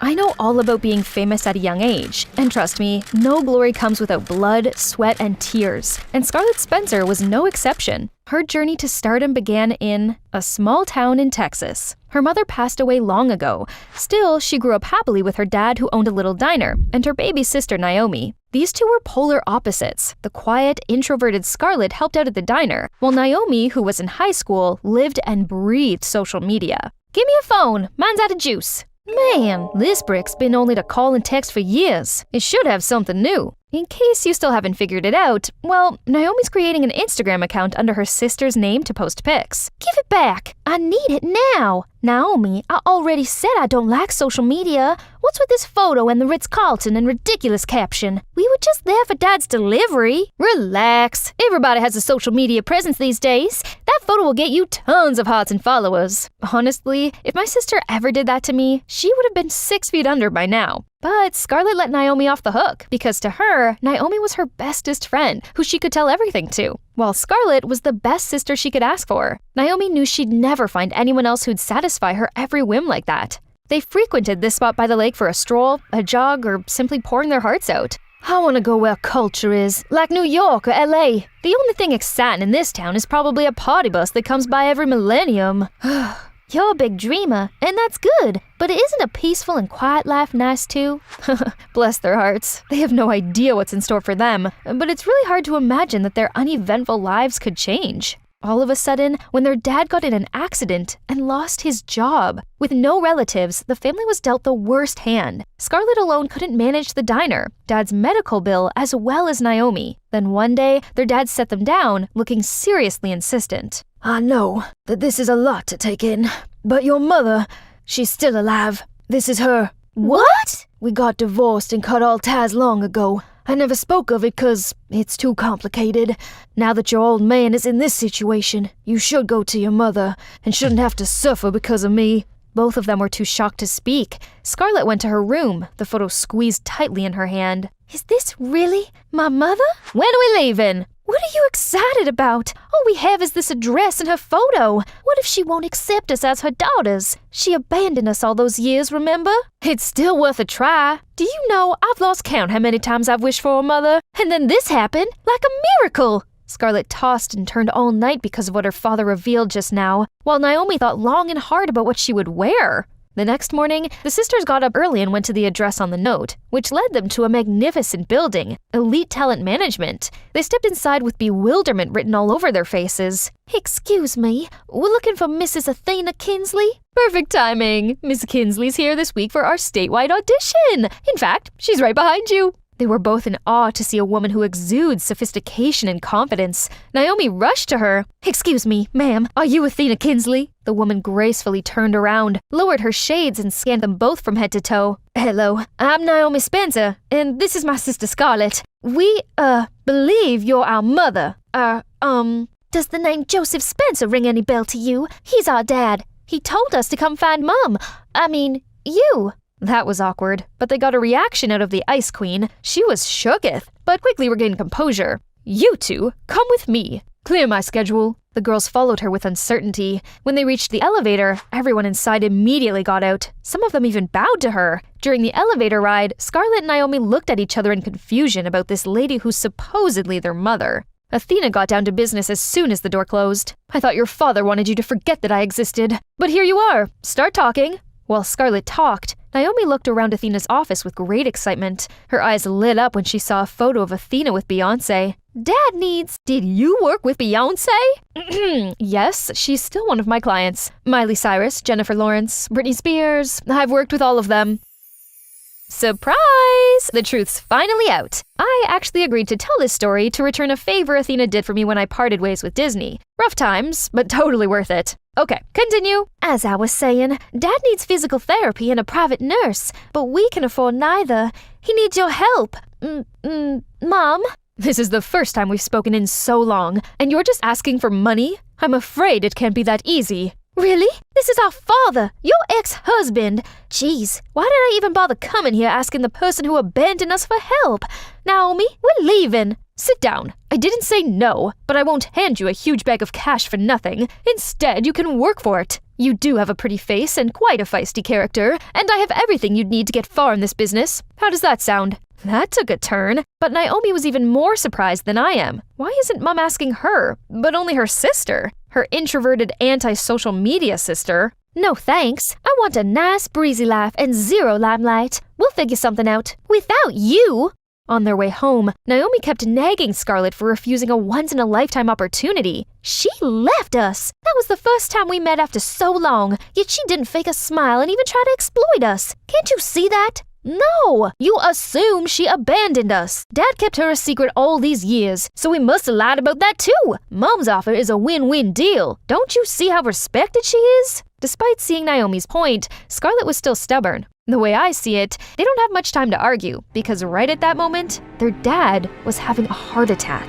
Luckily, the girls arrived home right on time and brought him to the ER. After hours in the ICU, his condition became stable, but needed further observation. Scarlett's face got paler with every word the doctor said about her father's treatment. I'm no accountant, but this bunch of hospital bills surely sounds bad. Sis, Mom's offer still stands. Do something before it's too late.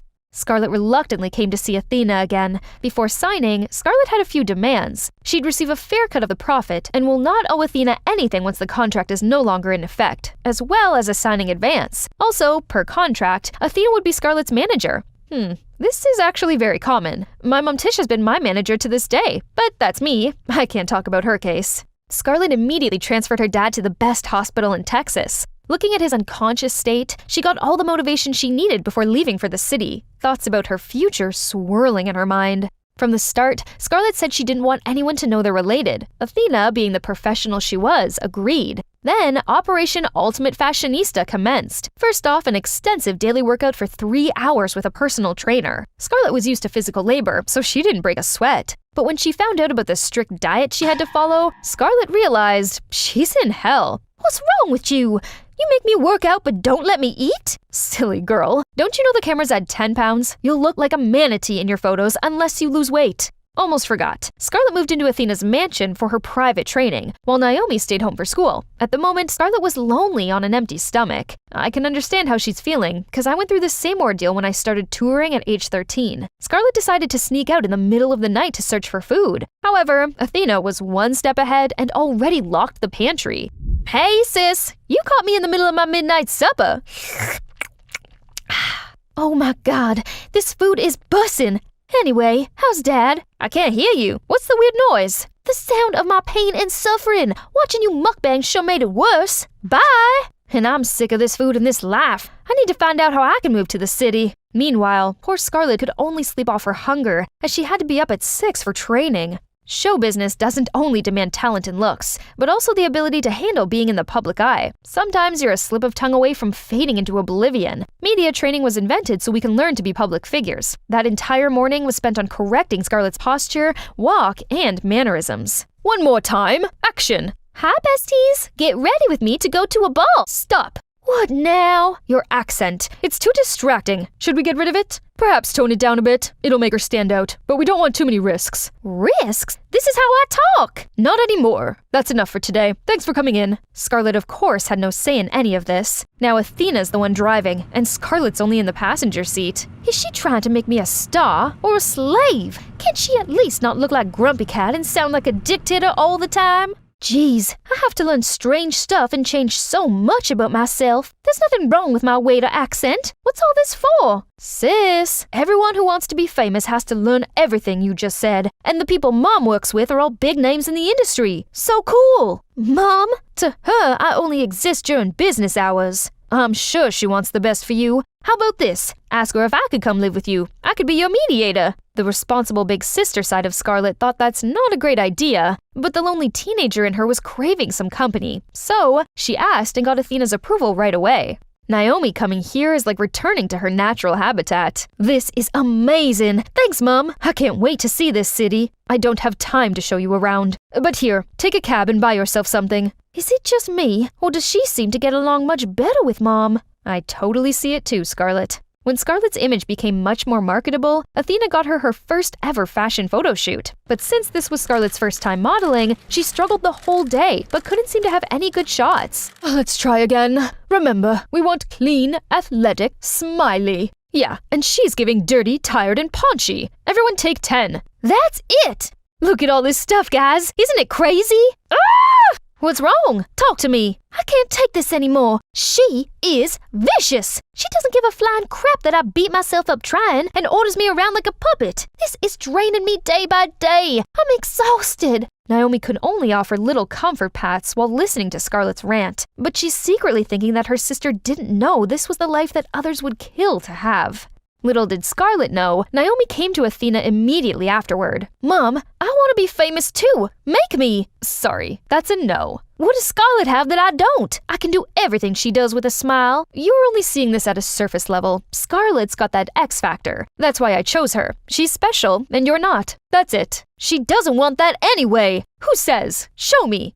Never mind. Naomi sulkily walked out when she ran straight into Scarlet. What on earth happened? You wouldn't understand.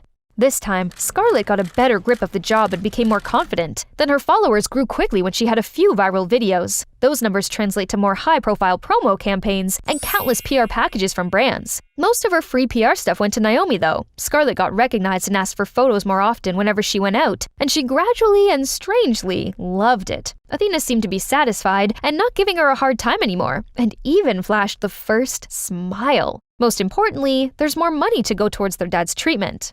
Thanks, my darlings. The doctors could proceed with every necessary procedure, so I'll be discharged any day now. By the way, does your mother treat you well? She'd better. Soon you won't need to bend over backwards anymore. When Dad gets better, this will all be over? Why do I suddenly feel kinda empty? Are you not happy to see Dad get better? What? No! Of course I'm happy for him! Right then, Naomi saw something that could change everything. What's that? Nothing. Scarlet's on cloud 9 to see all those times of intensive training, diet, and exercise finally bear fruits. Today, Athena even called her to her office. Maybe she wants to discuss the next trip, or plan to move to LA. I want to terminate our contract, effective immediately. What? What? You'll be compensated for this untimely breach of contract, which would be enough to cover everything, and— Hold on, why? You're no fit. Am I not getting more popular? What do you mean? You won't last. But it can still be a source of income. Why cut it completely? More profit for you too, right? Isn't that your sole target in doing this? Or are you afraid that I'll come back to bite you once I've made it? Watch your tongue. Regardless, we won't be working together. That's final. Tell me, are you scared people will figure out that I'm your daughter? Right, you never even came to see my frail, bedridden father. I never needed a mother like you anyway. Then a smack landed on Scarlet's face. She held her left cheek, eyes wide open, and glared at the person standing in front of her with great fury.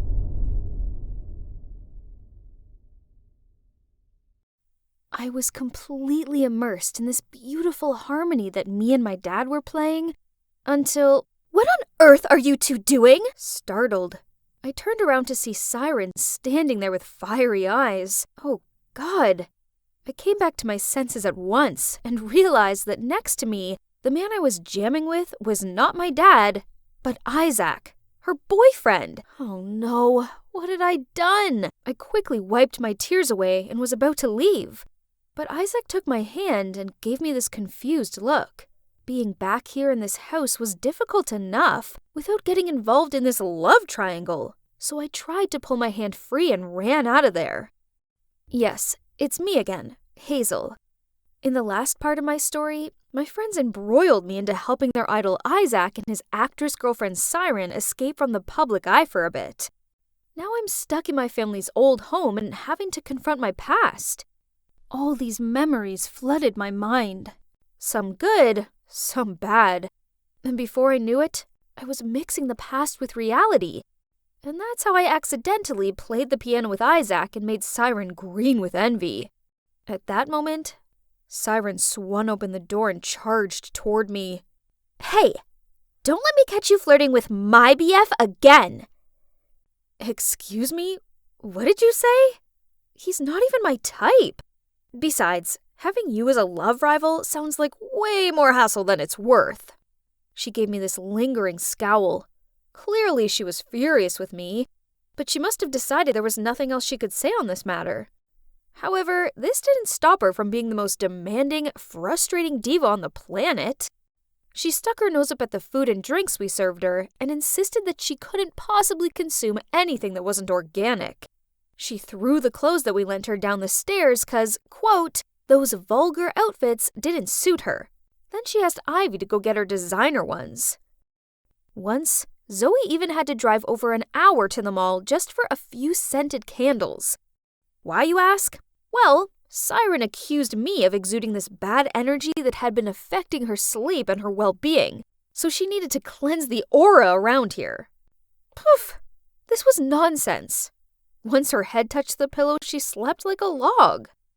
It seems that living in the same house as their idol and his girlfriend wasn't exactly all it's cracked up to be. Isn't that right, Ivy and Zoe? However, contrary to Siren the Nightmare, Isaac surprised me quite a lot by actually being a great help around the house. He was an excellent cook and a dab hand at fixing things. Okay, I admit that I used to think he was just one of those useless celebs out there, but it seems he had no problem with pulling his weight. Anyway, this manner of his did somewhat make up for the obnoxious attitude of his girlfriend, which made this whole thing a bit more bearable. Until this one time, we were rowing on the river near the mansion. Well, I was rowing, to be exact. Just me, as what could we expect from our two superstars? But it's pretty out here, isn't it? It was Siren's bright idea, as she wanted some new Insta photos. You're probably wondering where Zoe and Ivy are? Yep, they're scouring the shops a few towns over for ethical foie gras. Look at her, saying she's feeling sick she couldn't row. But apparently she was well enough to smile for the camera and strike dozens of different poses. Suddenly, Siren decided to stand up to get better lighting, which made the whole boat shake. I shouted at her to sit down, but then before I properly knew what was going on, the boat was turning sideways and I tumbled into the water. I flailed my arms and legs out and tried my best to raise my head above the water, but it was no use. I couldn't stop myself from sinking beneath it. I honestly believed this was it. The world started to darken around me, when suddenly, an arm grabbed me and pulled me ashore. Hazel, can you hear me? I slowly opened my eyes and saw Isaac's worried face peering down at me. Hazel, thank goodness. He gently helped me sit up, then asked me if I was all right. For a few fleeting moments, the warmth from his body made me flush. Clearly, nearly drowning had made me delirious. I mean, I couldn't have feelings for him. Could I? Before I could ponder on this thought anymore, a drenched Siren dripped her way over to us. Isaac, why did you rescue her instead of me? Siren, this is not the time for being dramatic. I was hardly going to come to you, an expert swimmer, over Hazel who was actually drowning. Hearing Isaac say that, she rolled her eyes, then stormed off, leaving a wet footprint trail in her wake. The last thing we needed in the house was more tension, so I immediately turned to him and said I was fine, and he should go and sort things out with his girlfriend. Listen, Hazel, Siren's not my girlfriend. I don't like her in that way, but as for you and me, we clearly have a connection." I stared at him in complete open-mouthed shock. Did he really just say that? Or perhaps I had a concussion and was imagining things. "Siren's like my little sister. I'll explain this later, but first you need to rest." Then he wrapped his arms around me and guided me back to the house. I spent the rest of that day in bed feeling feverish. Then at dawn the next morning, I awoke to a commotion coming from downstairs. "Guys? What's all the noise about?" It's Isaac and Siren. They've gone, and they've taken the car. What? That was our only mode of transport out of here. How could they be so selfish to just abandon us here like this? We tried contacting Isaac countless times, but no answer. Great. Here we are now in this remote area where it would take hours to even find a passerby to hitchhike, not to mention how risky it'd be. Everything was a mess. We were panicking when suddenly the door burst open and walked in a smiling, arm-linked Isaac and Siren. "Where have you been? You can't just leave like that without telling us." "Oh, Ivy lent us the car. Didn't she say anything?" Both Zoe and I turned our gazes on Ivy. She stammered. But I think you guys just went out for a while, not disappeared all night unreachable." "Relax. All this tension will give you wrinkles." Then Siren smirked at me as she flicked back her hair and then continued. "We went to a drive-in cinema, and it was so romantic. We didn't want the evening to end, so we strolled around town until the early hours." What did she mean by that? So much for him seeing her as a sister. I felt like such a fool for believing his lies. "We altered our entire plans to help you both hide from society, and this is how you thank us? By pulling a stunt like this? No more. Get out of here! Right now!" Before anyone could say anything, my phone buzzed. It was my friend Erica. She asked me if the stories about me being in love with Isaac were true. Huh? What was she on about? In my panic, I ended the call and went online to check it out. Turns out on the Instagram account of the store where I customized our matching hoodies, the shop owner had posted a photo of me wearing it. Naturally, it didn't take the fan maniacs long to do their research and find out all about me. But worse still, another current trending post was one from Isaac's management company, confirming that we were officially dating. What kind of nonsense is this? I immediately told Isaac to call his company and put it on speaker. "Isaac, we hit a jackpot! You probably know the iconic pianist and composer Edward Moretz, right? Hazel Moretz is his daughter!" You mean... Everyone gasped at me in shock. Maybe it's time for me to reveal the secrets of my past, the truth that's been hidden for so long. Yes, Edward Moretz is my father, but I made a promise to myself 10 years ago that I would never speak to him again. Isaac's manager continued to brazenly talk about how the scandal with me would benefit Isaac's career, so there was no need to hide it. At that moment, Siren shouted, "What on earth are you saying?" "Hey, are you with Siren again? I already told you not to mess with that girl unless you want to get yourself in trouble." "Shut up!" Siren furiously grabbed Isaac's phone and ended the call. "Isaac, tell everyone that the one you love is me, not her." "Siren, we were never in love. You're going too far." "What? You guys aren't dating? So we misunderstood it all from the beginning? I knew right away there was something wrong. Yet you pretended to be his real girlfriend and treated us like your minions." Siren stood there with a red face, fists clenched. "I gave you my heart, but all you do is hurt me. This time you've made a big mistake, Isaac. Just wait and see." Siren left for her room, but this time neither of us stopped her or comforted her. The next morning, we found out that Siren was gone. None of us knew where she was. We all just hoped that she wasn't so fueled with anger that she'd cause us even more problems. We quickly packed our things into the car, preparing to return to our normal life. When out of nowhere, a bunch of reporters and journalists appeared and surrounded us. "Isaac, Miss Siren Wilde has accused Ms. Moretz of wrecking your relationship. Is this true? Does that mean you ran away from all the shows to go on a secret date with Ms. Moretz?"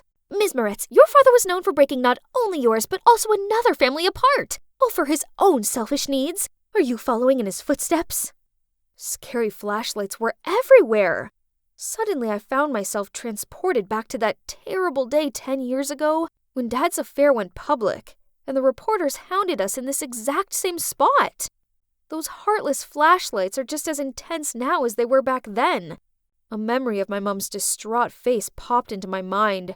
Puffy eyes, tear-stained cheeks, a fearful look. Yet the reporters were relentless vultures, firing questions at her regardless of her vulnerable state. That's the day I made a promise to myself that not only would I never pursue music, but I'd also never forgive my father. Amid the panic, an arm pulled me into the car, and we drove away from the crowd. It was Isaac. He put on some piano music to help calm me down, and he continued driving, eventually stopping at a small grocery store. "Hazel, please drink this. Sorry for dragging you into all this. The thing is, I've been unhappy with my management company for a while now. They won't let me make the music I want to, but I didn't expect them to go as low as forcing me into their web of lies just for fame. I know how you feel. I used to long to become a pianist like my dad, but then he crushed my dreams. To further his career, he cheated on my mom with another married woman and left our family behind. I grew to hate the complex world of artists. I vowed to never become one of them. And then I gradually began to despise the sound of the piano, too. I'm sorry to hear that story. But art isn't to blame. It reflects lies genuinely, doesn't it? I heard your piano melodies, and you are truly gifted. Be honest with your feelings, and don't let anyone else interfere with them. Trying to deny your own passion and emotions will only make you miserable." Isaac's right. I'd let my dad's mistakes alter the pathway to my dreams. Not making music made me miserable. It felt like there was a part of me missing, one that nothing else could fill. Why should I be the one to suffer like this, when it hadn't even been me that done anything wrong? Look at me now. Can you believe it? I've rekindled my passion for piano, and now I'm happier than ever. After all that runway pop star drama, Isaac left his management company and collaborated with me to make music for true art. This is our latest charity event. It's pretty neat, huh? That's all thanks to Zoe and Ivy. They work for us now. They're in charge of arranging our busy schedules and organizing our events. The four of us make the best team. I guess you're wondering what happened to Siren? Last I heard, she set her sights on her latest movie co-star. Wish her good luck is all I can say. As for Isaac and me, well, since the media claimed that we were a couple, we might as well have turned that fake news into reality.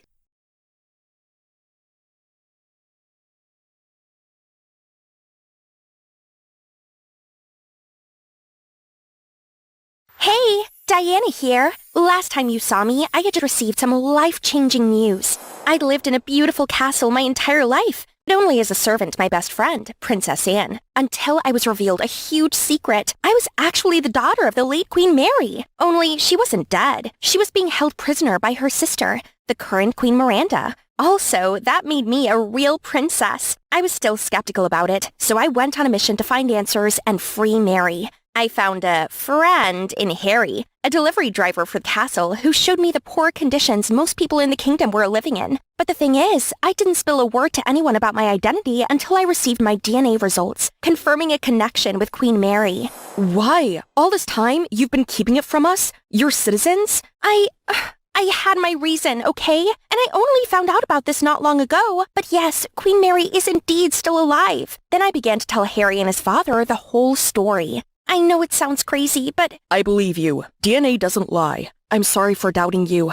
But the important thing is, you're the true heir to the throne. You're gonna be the key to end Miranda's tyranny. Slow down, son. We'll need a perfect plan, or else it would cost us our lives. And we can't do it without you, Diana. I couldn't help but feel overwhelmed.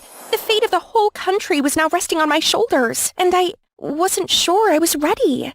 I needed a little time to clear my head, so I took a walk through the town street, only to see this heartbreaking scene. Please, Diana, help us. Our supply is running out, and we'll soon owe grand tributes to the palace. Next month is Princess Anne's coronation. I didn't know what to say to them. I couldn't promise I would succeed. Gosh, I just needed one moment away from all this. I snuck away to a hill, and shortly after, Harry found me. You're okay? I'm sorry if I put a lot of pressure on you. Just know that you don't owe us anything, and it's up to you whether you want to do this or not. I really appreciate that. But yeah, I knew I had to do this. Just not sure how. Don't worry, okay? We'll figure this out together. For a minute there, I lost track of everything as I gazed into his sparkling eyes. But this is not the time, Diana. I shook my head, and when I opened my eyes again, the lights from the aristocratic area lit up. That's when it hit me. Hey, let's ask the Noble District for help. They have more resources than they could ever need. We've tried that, but every single time they'd send hunting dogs to chase us away. So they're just as corrupted as Miranda. Then we'll have to take it from them instead. Let's assemble the people.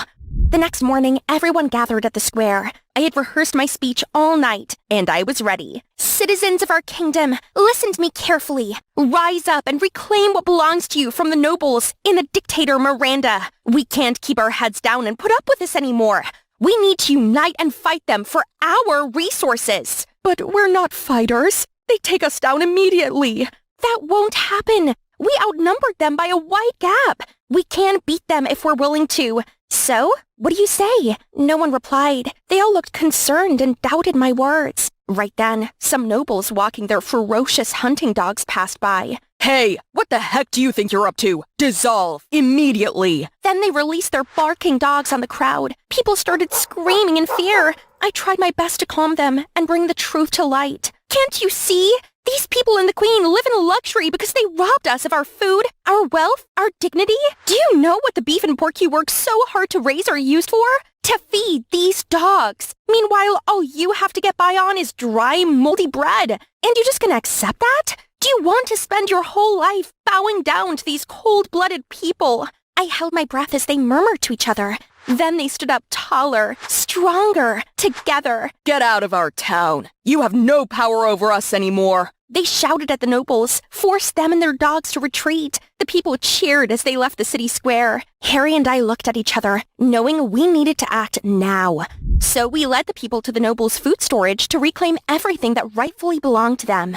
The news of our coup quickly reached Queen Miranda, who issued a nationwide warrant for my arrest. I had to watch my back everywhere I went, but luckily, the citizens were looking out for me too.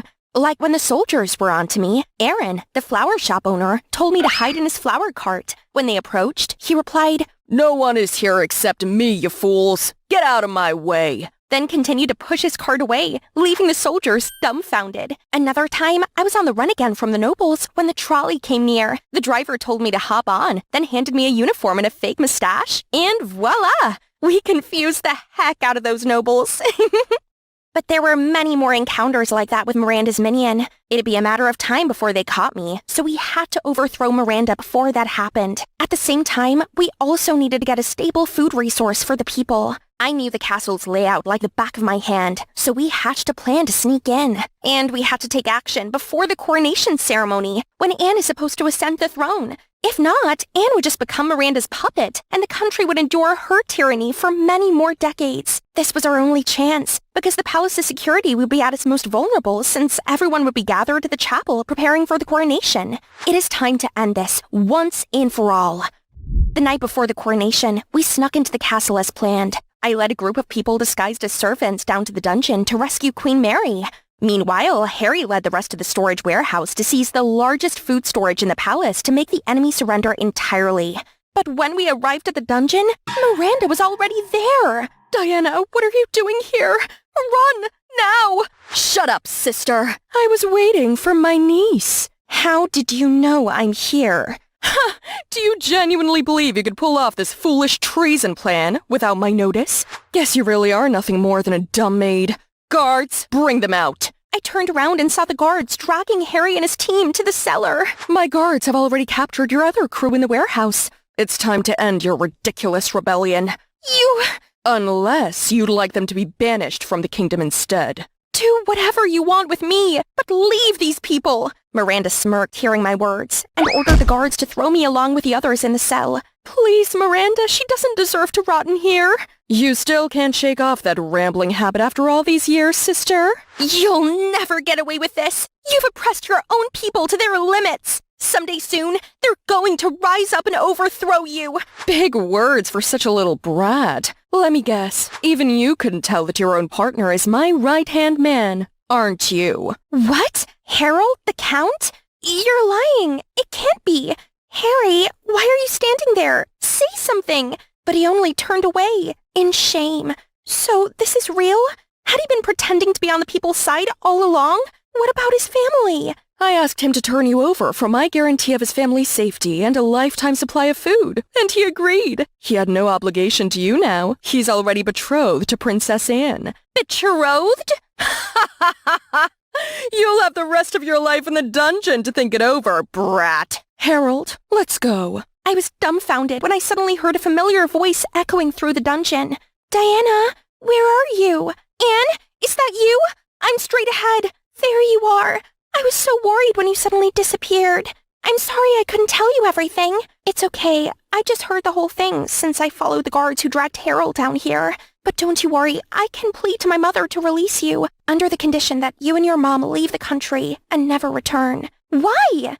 You don't really think you can stand against my mom, do you? There's no end to this, Diana. I know, but with your help, we might be able to turn things around. We have to fight for what we believe in, Anne. You still want a simple life and open a bakery, right? This is your chance. But she's my mother. How could I turn against her? Please, Diana, just listen to me. No, Anne. I can't do that to all the people who are suffering out there. We'd rather stay in here forever than be free and act like Miranda didn't commit all her crimes. I guess, from now on, we go our separate ways. Goodbye, Anne. Anne burst out crying and left. I slumped at the corner of the dead, silent cell. What was I thinking? That I could make a change? And now I had failed everyone. Queen Mary, Stella, Harold, Anne, and everyone else. I don't think I could do this anymore.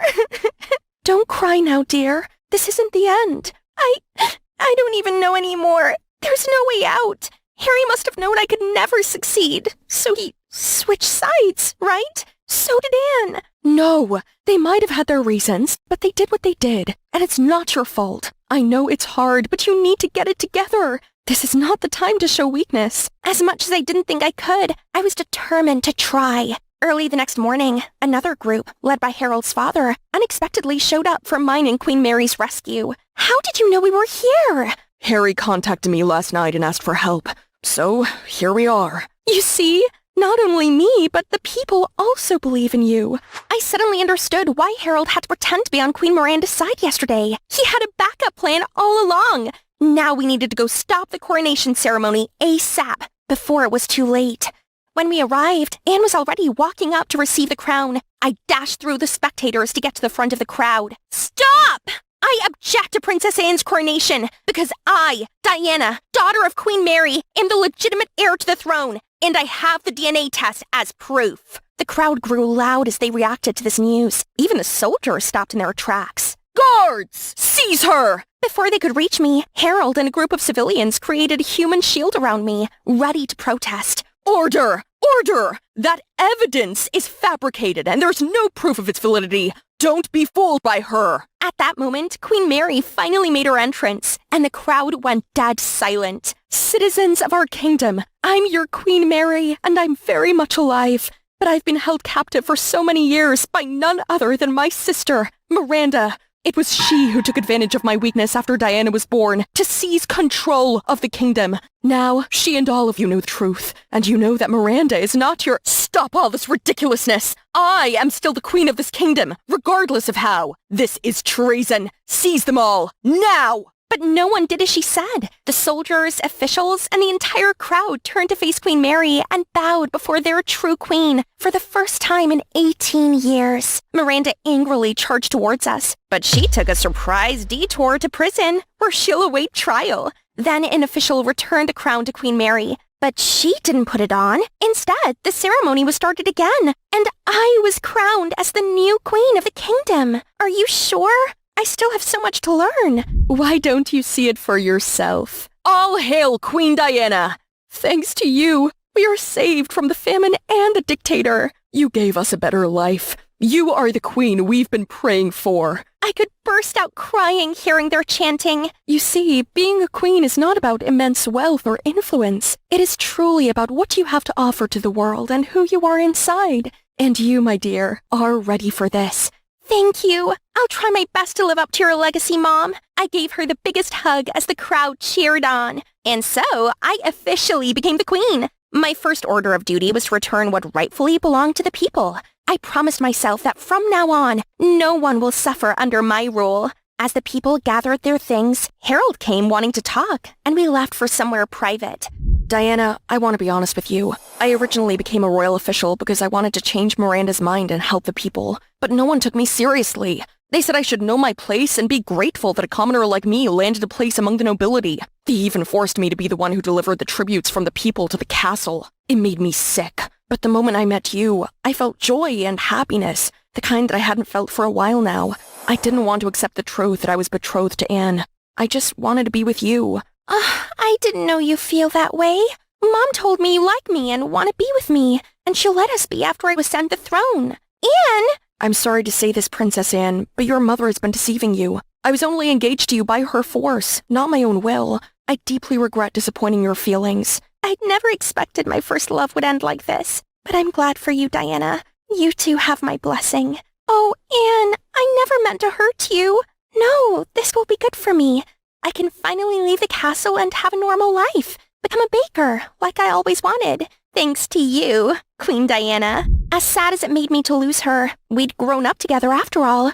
I knew it was best to respect her decision and let her go. It was what we both needed. Now that everything else is sorted out, I can breathe a sigh of relief. Oh, wait. Not yet. Harry or Harold? Which one is it? Whichever one you like. Let me make this clear. I'm still mad at you for lying. So you'll face punishments, mister. Well, look who's flexing their power on day one of the reign. What? You dare challenge the queen? No. This humble servant of yours is ready to obey the almighty queen's orders for the rest of my life. Then I order you to kiss me now. At your service, your majesty. Then he pulled me closer and swept me off my feet with the most passionate kiss ever. Guess my story does end like a fairy tale after all, huh?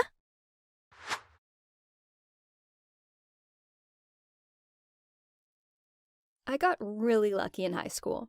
I became super close with a girl called Sadie, and we did everything together.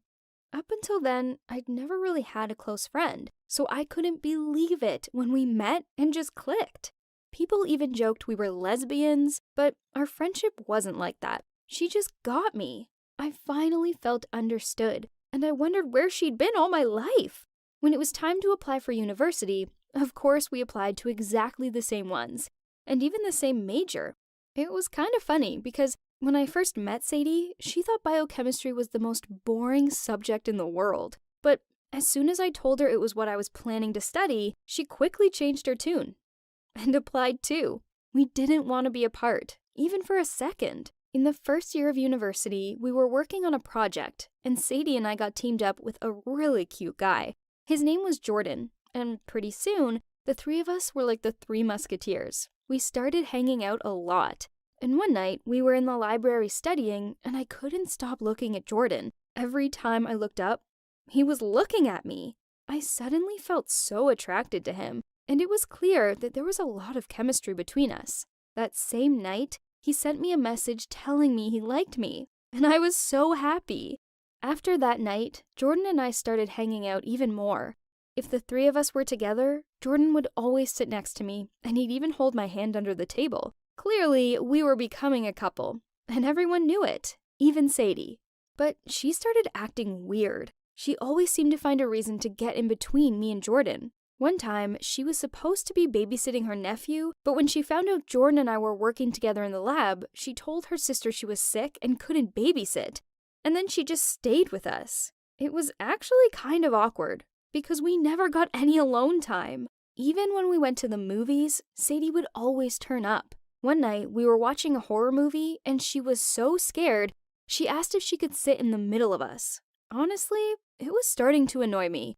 I tried to talk to her about it, but she always made jokes and changed the subject. Then, things got really weird when we took a camping trip one weekend. Jordan and I had been planning it for ages, a romantic weekend away. We decided to take his motorbike and made a joke with Sadie that the motorbike couldn't carry 3 on it. But you won't believe it. When we got to the campsite, she was there. She'd paid a ton of cash and taken a taxi there. Great. So now we had a third wheel the whole weekend. Don't get me wrong, Sadie was my best friend, and she was just as important to me as Jordan. But sometimes you just want private time with your boyfriend. On that trip, I'd brought my Polaroid camera. Jordan and I took a photo together, and I kissed him on the cheek.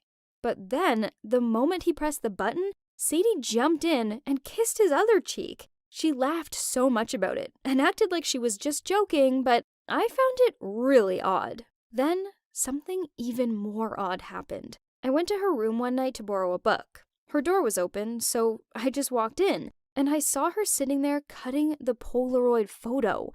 Suddenly, everything made sense. She was obviously in love with Jordan and wanted to come between us. That's why she always turned up to ruin the moment and why she kissed his cheek. But the thing that hurt the most was that she wanted to cut me out of the photo. I'd been so good to her, like a sister, and never wanted her to feel left out. But the whole time, she'd been looking to get rid of me. That day, we had a huge fight, and I told her I couldn't believe she'd want to ruin my relationship with Jordan like this. She just stood there crying, saying she was sorry and she couldn't help how she felt. After that, she just disappeared. I felt kind of guilty. I'd been so angry at her. But why did she have to drop out of university because of it? If only I'd been more calm about it all, maybe we'd still be friends. Jordan and I stayed together, which helped a lot. At least I still had him.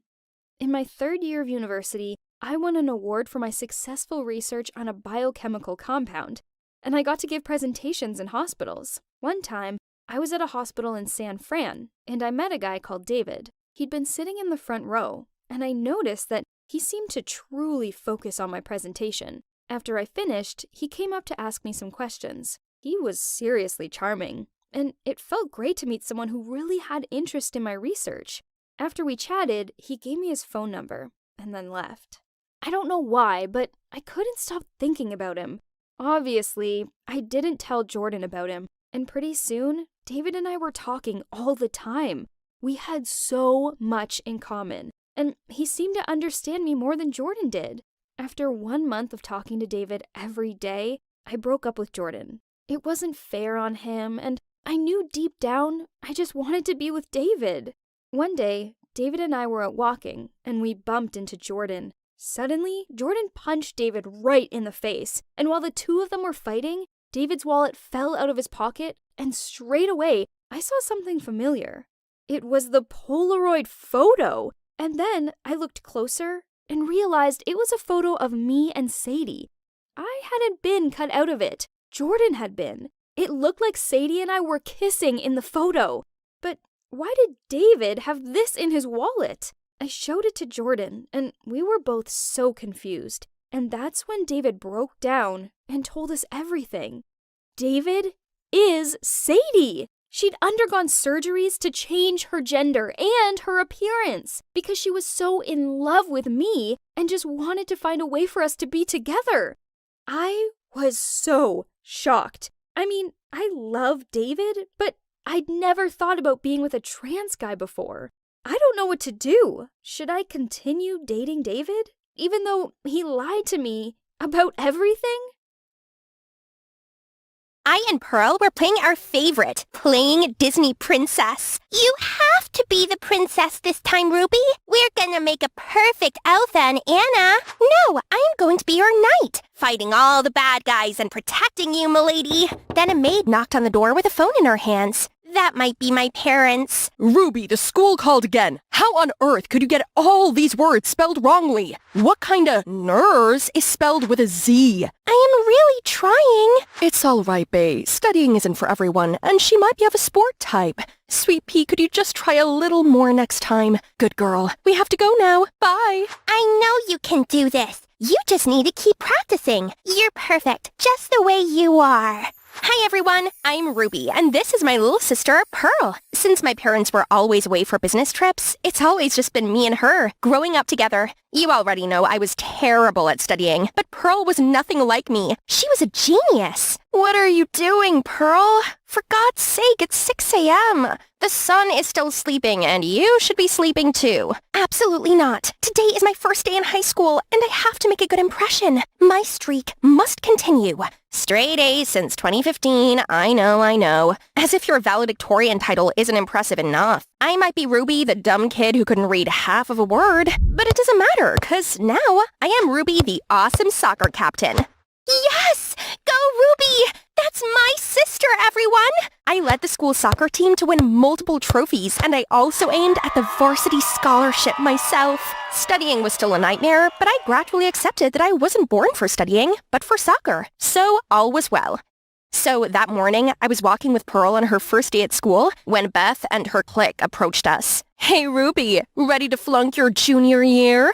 Aw, Beth, still salty because coach left you on the bench yesterday? My advice for you would be to learn how to actually play soccer. Unfortunately, some of us have other things going on to focus on, like our brains. Oh, oops, you don't have one. You can't understand. Sorry.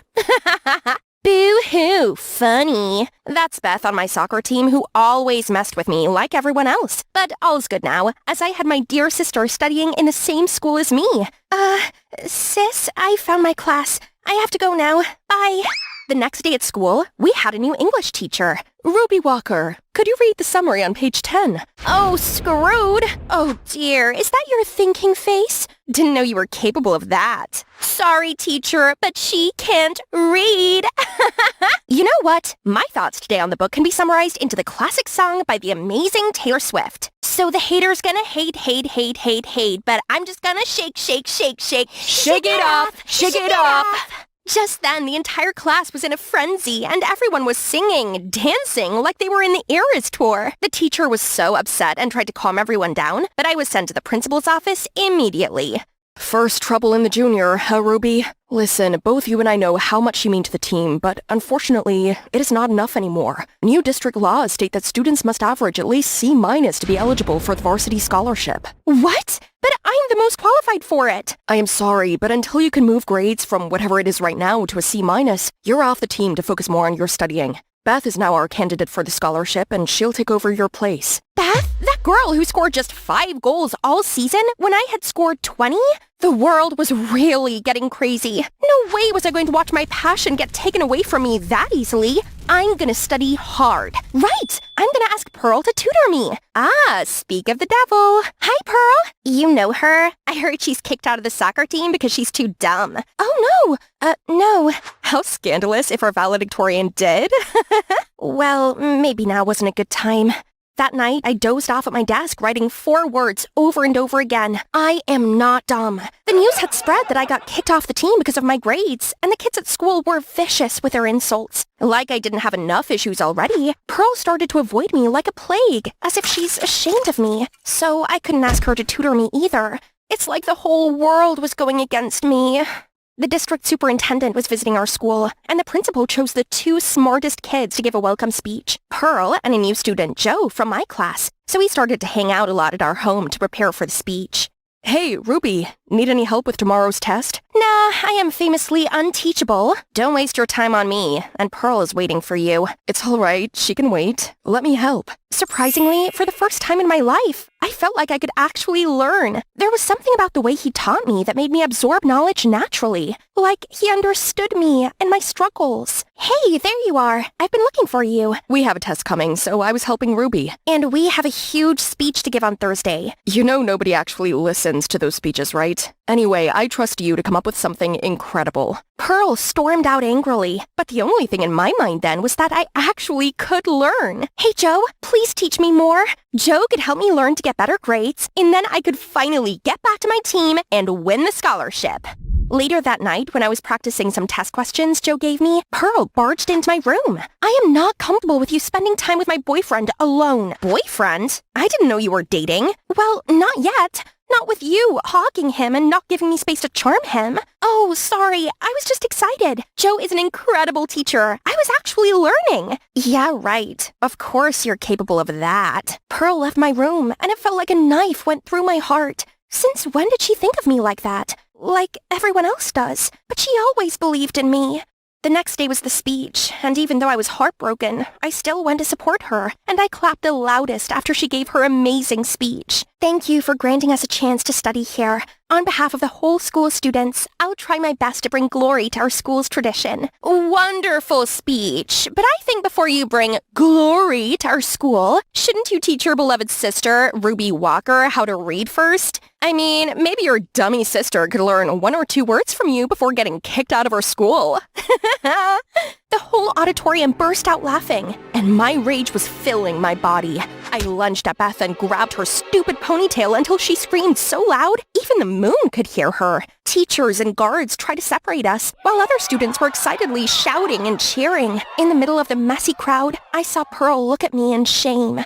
I ran to her, but she just brushed me off. It's you again. Joe isn't enough, and now you try to steal my spotlight as well. What? No, I never meant harm to you, I swear. But she didn't listen to me and angrily stormed off. I was so angry at my brain for always failing me, and at everyone. Now my dream was gone, and my dear sister hated me as well. I fell down on the bleachers and saw Beth wearing my captain's armband, gathering everyone to the morning practice. She waved at me with the widest smile. It was hard to fight the tears, so I let them fall. There you are. I was looking for you to continue our classes. I don't think we should continue our classes. Why? Pearl, she doesn't like you and I together, and she will hate me for this. Oh, I will talk to her, but this is more important. You need to get back on the pitch. But you're just wasting your time on me. I'm just an idiot who ruined others' lives. No, you're not an idiot at all. You're dyslexic, like me. I've noticed your symptoms for a while, but I wasn't so sure. But I am now.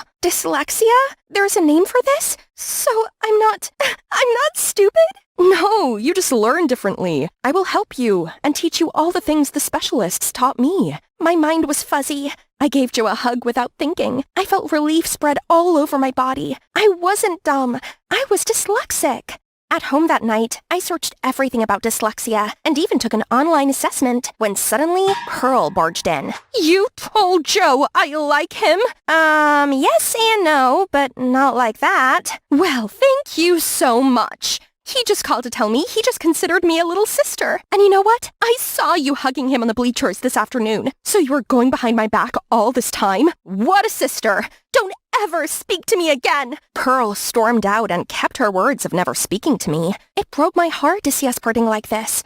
Luckily, Joe comforted me and helped me stay focused on studying. Now that I knew what my problem really was and how to fix it, I improved every day. The letters didn't make me dizzy like before anymore, and our effort finally bore fruit as I got my first B- ever on a test. And in no time, I got called to the principal's office. It has been incredible watching you turn your grades around. Good job, Ruby. I always knew. You're a gem like your name, and you just need some sharpening. Welcome back to the team. Thank you! I ran out of his office and rushed to find Joe immediately. We did it! I'm back on the team! Congratulations! But that was all you. You did it, Ruby. That moment would have been perfect if I could celebrate with Pearl. I knew she didn't want to talk to me, but I really wanted to share this with her. But upon seeing me and Joe, she was just shooting me death rays. The joy in my mouth instantly turned to ash. I just wished we could go back to the old good days together, but I had no idea how. With me coming back to the team, I reclaimed the captain title and was eligible for the varsity scholarship. And of course, my impressive record easily got me the win. Congratulations to Ruby Walker for winning this year's varsity scholarship. Come on stage. Thank you very much, sir. All I can say is I'm immensely grateful for this chance, and I'm gonna try my best. Hi, everyone. Ruby's too shy, so she did prepare a speech here. Good luck.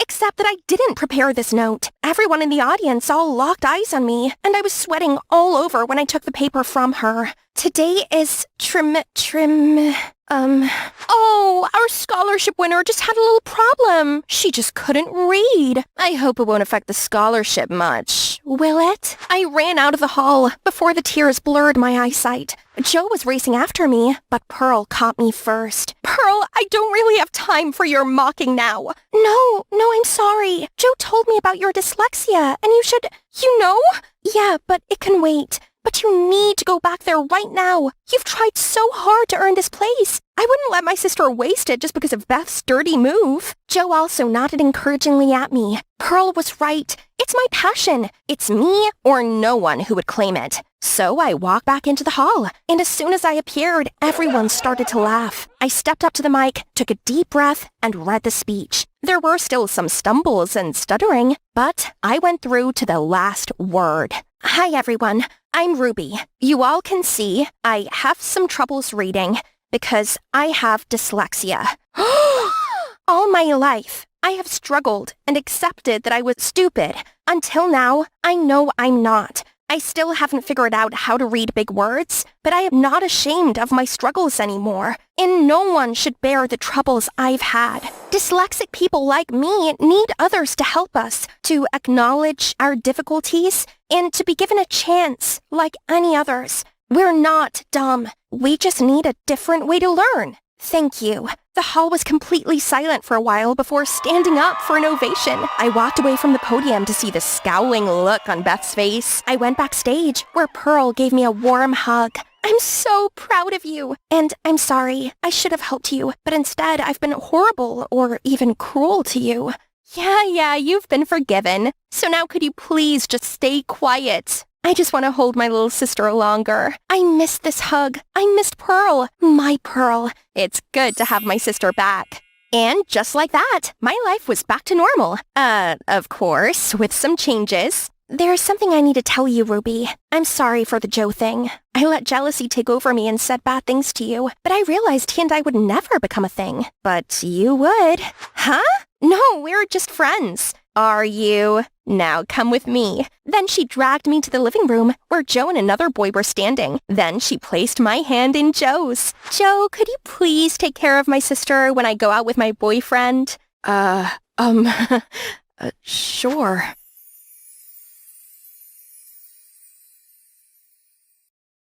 It's only 6 a.m., but Dad already woke me up. Hurry up, LaDonna. A huge storm's coming. Poor households await the city's plan for food and shelter. Oh, then what's the mayor's plan for my food? But Dad didn't listen and just drove away without letting me have breakfast. Well, I'm used to this anyway. A little backstory. We came from a long line of politicians. My grandpa, my uncles, all worked for the government. My dad actually broke with tradition and became a successful businessman. But I guess the apple really can't fall far from the tree. Last year, he took a sudden U-turn and moved back to his hometown to pursue a political career. And he was elected mayor. Since then, he had no time left for me.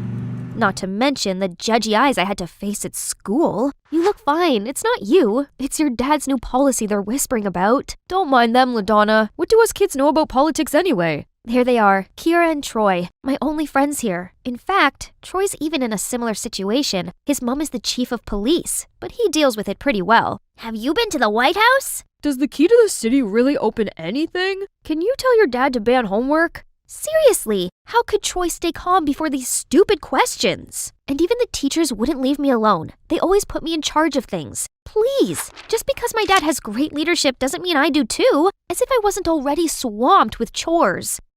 Once the last bell rang, I rushed to the grocery store. Since Dad's always busy now, poor old me had to take up housework, and it's frozen meals all day, every day. But today he'd come home early for dinner, so I'm gonna throw a feast.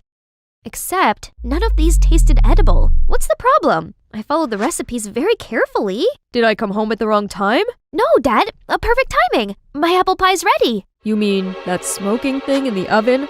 Oh no! My only ray of hope has also turned to ashes! I immediately ran to the convenience store, grabbed all of the instant foods, and dashed home. But Dad's already fallen asleep. He must be exhausted. It's always been him who raised me, as Mom passed away giving birth to me. Now on top of that, he had to take care of this whole town. He needed a partner to share his burden, and I needed to be taken care of as well. Let's see, getting to know someone new with Dad's hectic schedule would be impossible. So maybe reconnect him with one of his exes? From my aunt, I learned he had 2 ex-girlfriends. One is Jade, his old classmate who's still single. 2 is Alva. No other information. Let's start with Jade then. Next day, I immediately told Troy and Kira about my master plan. That's my Aunt Jade.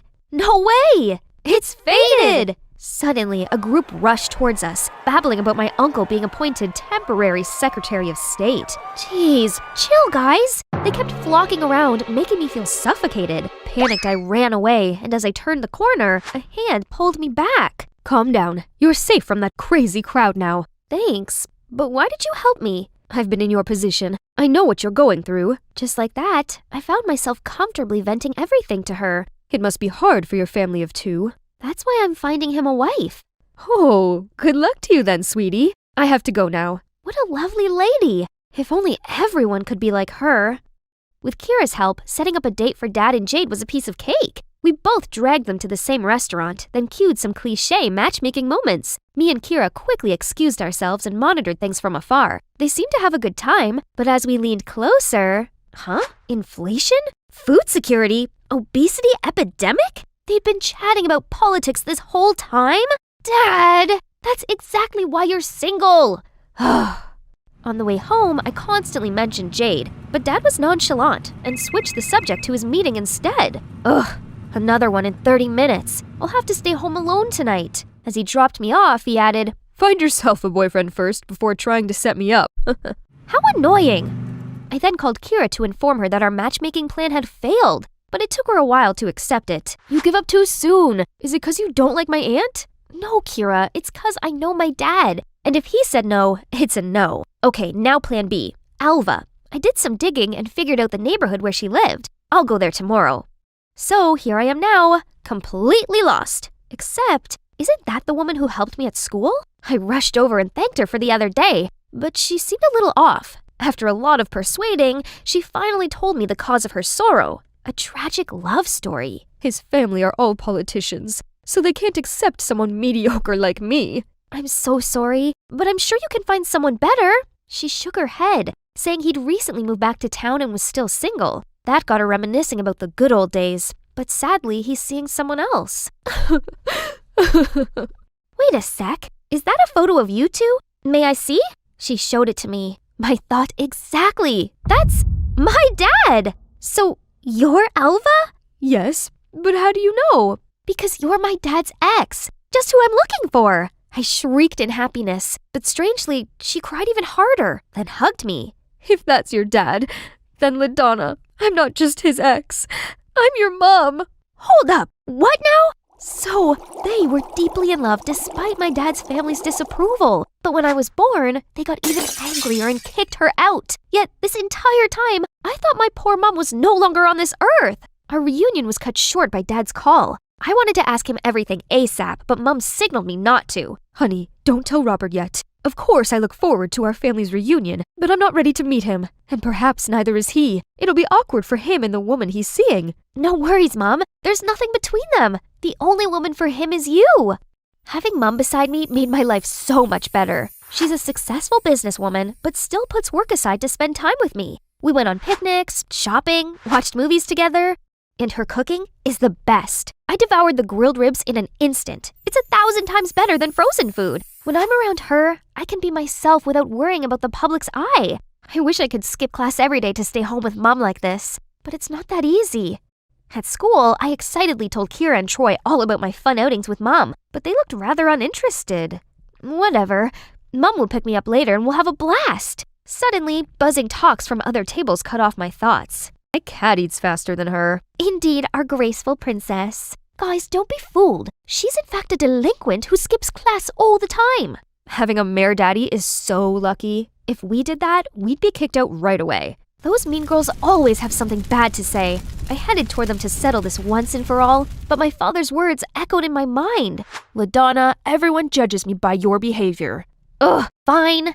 They're right, LaDonna. You've been absent quite a lot lately. I just want to be around my mother. A good mom would never tell her daughter to skip class. Think about it. There must be a reason for your whole family to be against her. What do you know? They were the bad guys who unreasonably looked down on her. Then why did your dad keep in touch with my aunt, but cut ties with her? So, Kira was still annoyed that my dad and her aunt didn't become a thing? How petty. I walked off, but Troy ran after me. Kira's just worried about you. Also, you're living in the same town as your mom now. You'll have lots of time with her, so don't play truant again, okay? Here, I've marked the important parts we learned during your absence. Troy has always been gentle to me, He's right. I have tons of time for Mom, but we can't keep sneaking around like this. My parents should reunite soon. I remembered the story of how my mom first met Dad and got an idea. What's so important that you have to come here in this weather? I promised to help out a friend. Please pull over here and wait for me. The friend I was helping was none other than Mom. I then waited a bit before telling Dad to bring me an umbrella because it's raining too hard. Now it's your turn. Go get him, Mom. And just like that, the romantic scene from many years ago was reenacted right before my eyes. My mom was soaking wet, dashed through the rain, then bumped into my father. My dad then bent down to help her up, looked right into her eyes, and dropped her on the ground? I was still in shock when Dad charged towards me and dragged me back to the car. How did you know that woman? I asked around. Just stop. Never see her again, got it? His extreme reaction was proof that Mom really mattered. They'll definitely get back together soon because they had me, their special bond. That night, I called Mom. She must have been really upset. It's all right, honey. I'm used to it. Your dad's family was... Never mind. Your birthday's coming. LaDonna, what do you want for a present? I just want you to be with me. Yes, sweetie. If only we could celebrate as a family. That's it! I insisted Dad throw me a huge birthday party. I invited all my friends and acquaintances. When the party began, I stepped on stage and thanked everyone for coming. Lastly, the biggest thanks goes to the people who brought me into this world. Dad, Mom, please join me. I believe you all know my father already, but my mother, Alva Garrix... The crowd began talking and pointing. Now Dad has to acknowledge her. Please, it's a misunderstanding. Miss Garrix here is only an old friend, and it seems she got along very well with my daughter, which is just adorable. Let's toast to our little princess's birthday. Unbelievable! He's fully committed to disregarding her. As the guests were busy chatting, Dad pulled me into a room. Ugh, he doesn't have the right to be mad here. Old friend? You're straight up lying! Alva is my mother. No, she's a gold digger. Look, there's no time right now. When do you ever have time for me? Dad just sighed, apologized, then sat me down to tell me that back when he first started his business, it failed, but he didn't want to ask his family for help. Mom berated him, saying he was a dumb loser who wouldn't take advantage of his family's power. Unable to change his mind, Mom left after I was born. No, that's not it. I'm sorry, Robert. I shouldn't have shown up here. It's all my fault. She suddenly passed out. Panicked, Dad and I put her in bed. That night, I checked on Mom constantly, then fell asleep next to her. I was awoken by my phone's notifications, so I quickly went out to check to not wake Mom. Oh my, hundreds of articles about my dad came up. His old photos with Jade and with my mother were all over the news. The press was saying that he's a wolf in sheep's clothing. Dad's bombarded with calls from dozens of news outlets. It's her. Only Alva has these photos. Dad, look! How could such a frail person do anything? Suddenly, I saw a figure at the door to Mom's room. Dad and I tiptoed over, then grabbed them. Aha! Gotcha! Huh? Kira? Kira claimed that my mom's very suspicious, so she had to keep an eye on her. I swear she's faking it. I heard her on the phone just now. Enough, Kira! You're out of line this time. I don't want such a petty friend. Leave! Kira didn't say another word, and just left. So did my dad. The protest at 4th Street is still going strong? All right, I'm coming. It's always work, work, work. Do these strangers matter more to him than his wife and kid? The next day, Troy asked me to meet up at the park for some update. So I unloaded everything onto him. I can't believe my dad rejected Mom just to save face like that. He's not making as much money as when he had his business. Why is he so dead set on this job? I used to think like that about my mom too, but then I realized that she wasn't doing her job for money or fame, but simply contributing to society. I now entirely support her because it's her life's purpose. It might be the same for your dad. What Troy said lingered in my mind. It does make sense. If Dad's all about glory, there's many other ways which don't require him bending over backwards day in and day out like this. Troy's always been understanding to his mom. And me? I've never been supportive of Dad when he had to juggle between his job and me. When I got home, Mom was nowhere to be seen, except a letter on the table. Mom said she's terminally ill and didn't have much longer. That's why she risked everything to be with me. But now her health worsened. She didn't want me to witness her pitiful condition, so she left. I immediately called her. It's dangerous in this abandoned construction site. Please don't come. I just need you to know I love you, LaDonna. I immediately knew where she was when she said that. I rushed over, but at the entrance, a scary-looking crew approached me. Don't worry, sweetie. They're our friends.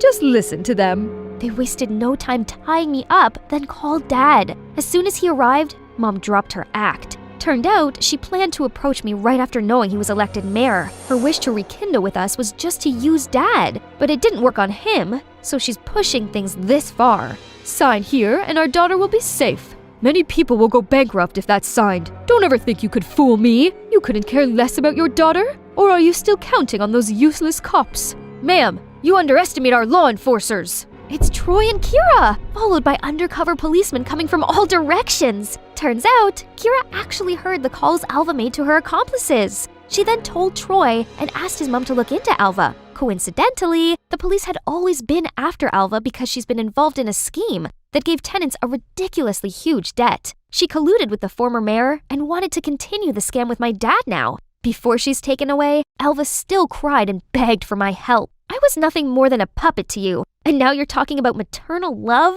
A scammer like you deserves to be brought to justice. After Alva's arrest, I broke down crying. She's my mother. That's the only truth among all those lies. Dad hugged me and said sorry for everything. It's all my fault. I just foolishly fell into her trap because I wanted someone to take care of us. I'm sorry, LaDonna. You went through so much because of me and my job. It's okay, Dad. Now I see how meaningful your work is. I'm proud to be your daughter. And you too. Thank you. I decided to sign up for a cooking class to better support Dad, and this banquet is the fruits of my hard work. But before he could even sit down, an emergency call came. He gave me a sorry look, but I gladly said, "Bye, Dad. I'll save you some." I was a little bummed out, but it's his job after all, and if he can't be changed, why not learn to enjoy it? Moments later, these hungry hippos already came. But hey, this just came to my mind. How about Troy's mom? She's also single and would look great with your dad, right? Nah, I've realized he already has a love of his life, serving the community. He's very happy with his choice, so I'll leave him be, for now. That's right. Besides, we can't be family. At least, not yet. Hey, I'm Amy. I'm 23, and I've been besties with my neighbor Drew for years. But I've never thought of sabotaging his wedding, ever. Heck, I thought I'd be the one marrying him. Well, I mean, if no one better came along. Drew's 2 years older than me, but back then, I wasn't your regular girly girl. Instead, I much preferred hanging out with the boys and playing basketball, so we quickly became best friends. But when I hit puberty, how I looked began to matter more to me. So I started making efforts and behaved more like a lady. Result being that guys started noticing me, Drew included. One time back in high school, Drew asked me out, but I just laughed it off and told him to stop kidding. In other words, I rejected him. It was good to know that I had him as a backup, but right then and there, I didn't want to date him. Why would I, when I could have any boy in the school? After that, he pretty much did anything I asked, treated me like a princess, and followed me everywhere I went. Heck, we were so close that it was an in-joke with my family that we would end up together. When I went to study in Europe for 3 years, Drew was still there for me when I went through tough times, or even breakups. Being in a different country meant that Drew and I didn't talk as much as we used to, but I knew that if I needed him, then all I needed to do was click my fingers and he'd appear. Whenever I came back home for the holidays, he was always there at the airport waiting to pick me up. So when I finished my studies and arrived home for good, I expected him to be there to pick me up with a large bunch of flowers in hand. But no, he didn't show up. It was only my parents waiting for me. On the journey home, I sat there sulking. Drew had majorly annoyed me. How dare he stand me up? Sensing my mood, Mom asked, "Sweetie, what's up? Aren't you happy to be back?" I muttered out, "Yeah, I just don't appreciate Drew not picking me up." Mom casually said, "Oh, right. Although, I suppose planning the wedding is keeping him busy. I'm sure he just forgot." I sat upright in my seat. "What? Wedding? Whose wedding?" My mom then acted surprised. "He didn't tell you? Oh, how busy the groom-to-be must be." "Honey, it's Drew's wedding." This uneasy feeling washed over me. I felt like I'd been cheated on. Okay, so I didn't love him, but that's not the point. How dare some girl come along and steal him away from me? I arrived home to see Drew pacing the curb. He spotted me and gave me an excited wave. I stormed over to him and shouted out, "Why didn't you tell me you're getting married?" He smiled and then replied, "I'm sorry, Amy. I just wanted to do it in person as I have an important question to ask you. He sounded so serious. Then he reached into his pocket. OMG. Was he going to propose to me? Has this all been a prank leading to this moment? But no, he pulled out a packet of mints and offered me one. At that moment, a girl walked out of his house and passed him a coffee. He wrapped his arms around her waist and kissed the top of her head. Yuck! Amy, you remember Emily, right? She was in your year at school. She's my fiancée. We'd like to ask you to be our bridesmaid. Emily added, actually, he wanted you to be his best man since we all know how close you guys are, but that would look a little strange, don't you think? I just stood there speechless with my mouth wide open. No, I didn't remember this Emily girl from school, and I didn't want to be her stupid bridesmaid. Drew joked. Aren't you happy for me? I know you'll love this. That's why I waited till now to tell you, to be able to see your over-the-top reaction. I had no reaction. I literally couldn't find any words to say and just stood there motionless as the realization that the guy I could always count on was now someone else's, and I was meant to help them out with their lame wedding. I tried being happy for them, but they just made me feel so sick. Now whenever I wanted to see Drew, there's Emily tagging along, and they always talk to each other in this annoying high-pitched voice, not to mention the kissing and hugging every 5 seconds. I couldn't stand seeing their PDA for another moment, so I decided to pull some mischievous pranks. First, I kept asking Emily to eat fast foods with me, which I told her that I extremely craved for since I'd been abroad for so long. But the real reason was just that I wanted her to gain weight quickly and be unable to fit into her wedding dress. And I succeeded. When the 3 of us visited the wedding shop, whichever dress that Emily liked to try, she couldn't fit in. So the only one that fitted her looked very old-fashioned and ugly. Seeing her sulky face, I was so happy inside. Until Drew ran towards her and comforted her. He praised her as the most beautiful woman in the world, no matter what she wore. And he was very lucky to marry her. Ugh, I want to puke for real. A few days later, Emily held her bachelorette party. As the party venue was close to my house, Emily and her friends decided to come over to prepare themselves before the party. Though I found it bothersome at first, then I realized that it's a good opportunity for another prank. That afternoon, when they were all busy putting on makeup and getting dressed, I offered to help Emily iron her dress as I was ironing mine. She agreed and handed me the dress. I secretly turned up the iron's temperature, and it burnt her silk dress in a blink. I screamed and acted like it was an accident. Emily and her friends immediately rushed over. They were shocked to see the dress was totally ruined. I apologized frantically as tears started to well up in Emily's eyes. Are you sure you didn't do it on purpose? A friend of Emily asked me. Then everyone gave me a dirty look. No, don't say that. Amy's just trying to help me, Emily said through tears. Jeez, why did she have to be so nice? After that, she called Drew, cried desperately, and told him everything. And just half an hour later, Drew showed up and handed Emily a brand new dress, which is even prettier than the old one. Emily hugged Drew, kissed him on the cheek, and went on and on about how he's the best. Yuck. Suddenly, some of Emily's friends whispered something like, Emily is so lucky to have a fiancé like Drew. Unlike Carl, he is really useless. So Carl was Emily's ex, right? I wondered if he also wanted to break this wedding like me. So I did some digging online and easily found Carl. Then I messaged him, telling him I was Emily's bridesmaid and I had something super urgent to tell him about her. He agreed to meet me at a bar downtown. First impression, this guy's actually kinda cute. Turns out, goody two-shoes Emily has good taste in guys. As I sat down next to him, I noticed that Carl had been drinking a lot. But I didn't think much of it at the time. I gave my best convincing look and told him, Emily still has feelings for you. She's now having cold feet about the wedding. At first, he didn't say much. He just kept on drinking. But suddenly, he stood up and slurred out how he needed to confess his love to her. Right now! So I followed him to her house. That night, the bridesmaids were having a sleepover at Emily's to help her prepare the guest list for the wedding and stuff. I quickly came in and made up some excuse for showing up late. And that's when we all heard something noisy coming from outside.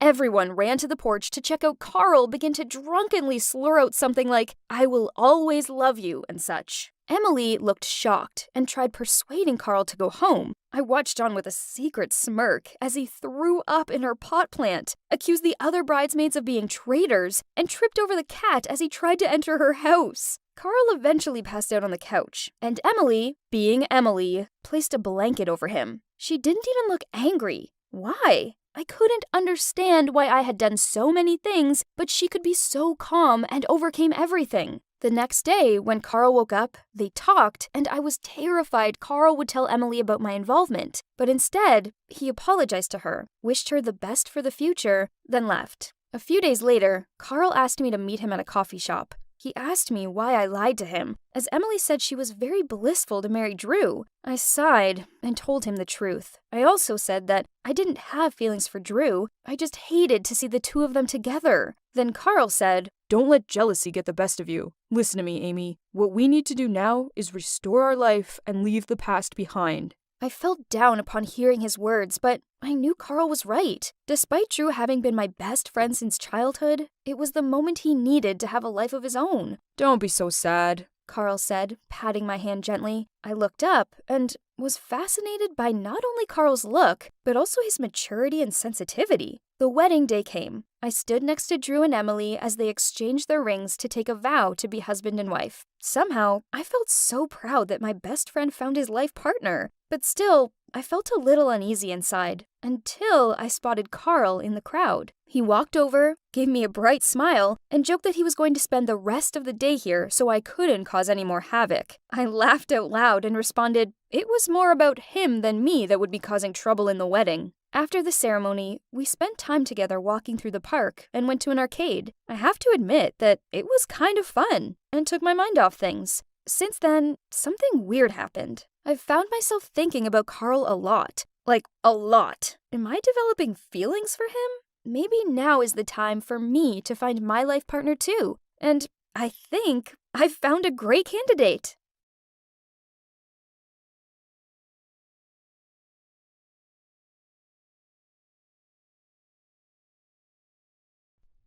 Ow. Jess, can we please take a break? 15 minutes, okay? I'll go grab some Oreos. Our favorite! Ugh, I hate chemistry. And it doesn't like me either. The only thing I know is that cafe has 2 chemical elements in it. Calcium and iron. My parents are freaking out that I'll fail it. I don't know why. I mean, it's not like I want to be a scientist or anything. Anyway, they asked Jessie to tutor me. Currently, my grade's still lingering around the F mark, but there's no way I'm finding a new tutor. Why, you ask? Well, because Jess and I are the perfect match. We're both addicted to online shopping and love to read about the latest scandals to hit social media. And that quickly turned us into best friends. And this is my ABCDEFGH boyfriend, Bryce, which means attractive, brilliant, cute, darling, elegant, funny, gorgeous, and hot. I love him. So, you're probably wondering how I met such an awesome college boy? Well, it's all thanks to Jess, really. As turns out, she's one heck of a wingwoman. So, one time during the break, Jess was looking up her college forums when I spotted Bryce in one post. Wow, that's a hottie! You know him, Jess? I pointed at the post. She then replied, he's so your type, right? That's Bryce. I heard he's still single. Go for it. I'll get your back. Oh, that sounds interesting. I grinned back. After that, Jessie went into full-on detective mode. After only 10 minutes, she'd found what block he lived on, what he's majoring in, and even the name of his pet dog. And since then, she instructed me on how to text, reply to, and flirt with him. Cool, calm, and collected. It worked a treat, as by the end of the week, he'd asked me out on a date, and now he's my dreamy BF. He might look like the bad boy type, but underneath it all, he's sweet and shy, just like Edward Cullen. Aww. And guess what? We've been together for 2 months, and, we haven't kissed yet. But, so, how's it going with you and that hot college boy of yours? I don't know. It's just recently, I feel like he's being cold with me. Jess, I know he's read my messages, but he still takes ages to reply. And he never texts me goodnight anymore. Not like before. I'm trying. I mean, he seems happy with the pair of Jordan 4s and the new phone I bought him, but I'm not sure if he wants to be with me anymore. Course he does, girl. You're a catch. He's probably just busy with his studies. I'm afraid he's cheating on me. You know, there's this Sally girl in Bryce's class. I often see that chick following him around, acting all friendly and making excuses to ask him to do stuff for her. Ugh! Don't be silly. I bet they're just friends. This girl needed to watch out, as I wasn't going to let her just waltz in and steal my man. I slammed on the table. Seeing how frazzled I was, Jessie made a suggestion. We would take it in turns to follow Bryce wherever he went and find out exactly what he was up to. A few days later, I overheard Bryce on his phone talking about his study group at his house. Annoying Sally would be there too, of course. So, being the bright spark I am, I paid the pizza delivery guy to attach a microphone inside the pizza to spy on him. But, the only thing I heard was Bryce's hungry stomach. Yuck! Another time Jessie texted me. Urgent. Saw Bryce in a jewelry shop buying an expensive necklace. Must be for Sally. Sorry. Fuming, I power walked the 20 blocks to his house. But his mom answered the door and proudly showed off the sparkly necklace Bryce had bought her for her birthday. Oops. Then, on one of my days to follow him, I decided to go in disguise. The problem being, it was 28 degrees, so my choice of Sherlock Holmes outfit and fake beard wasn't the best idea. I'd just followed him into a grocery store when the world began to black out, and I tumbled straight into a display of cans. The last thing I saw was a group of people leaning over me, including a confused-looking Bryce. Babe, you're awake. But why the freaky costume? I sighed, then replied, I'm sorry. It's just you've been so distant recently. Don't you like me anymore? He chuckled. Maddie, of course. I'm just busy with my graduation thesis. You know, I'm in my final year. Aha! So we were all good. Yay! So the next day, I bought us a set of those seriously cute couples rings from Tiffany & Co. to mark this. Peace was restored. At least for a short time. Lately, whenever we went out on a date, Bryce didn't pay attention to my words anymore and just had his eyes glued to his phone screen. Oof! He even chuckled and had this suspect twinkle in his eyes. So I tried leaning over to him to see what was so funny, but I couldn't see a thing, as his screen brightness was lowered to the minimum. What are you doing? I snatched his phone, but... What? Wrong password. I bought him this and set the password as our anniversary. Why won't you let me look at your phone? What are you hiding? Nothing, Mads. I just like my privacy sometimes, that's all. Now, come on, baby boo. I'll get you a chocolate muffin. There's no way I was turning that down, especially as thinking about it, it's the only thing he'd ever bought for me.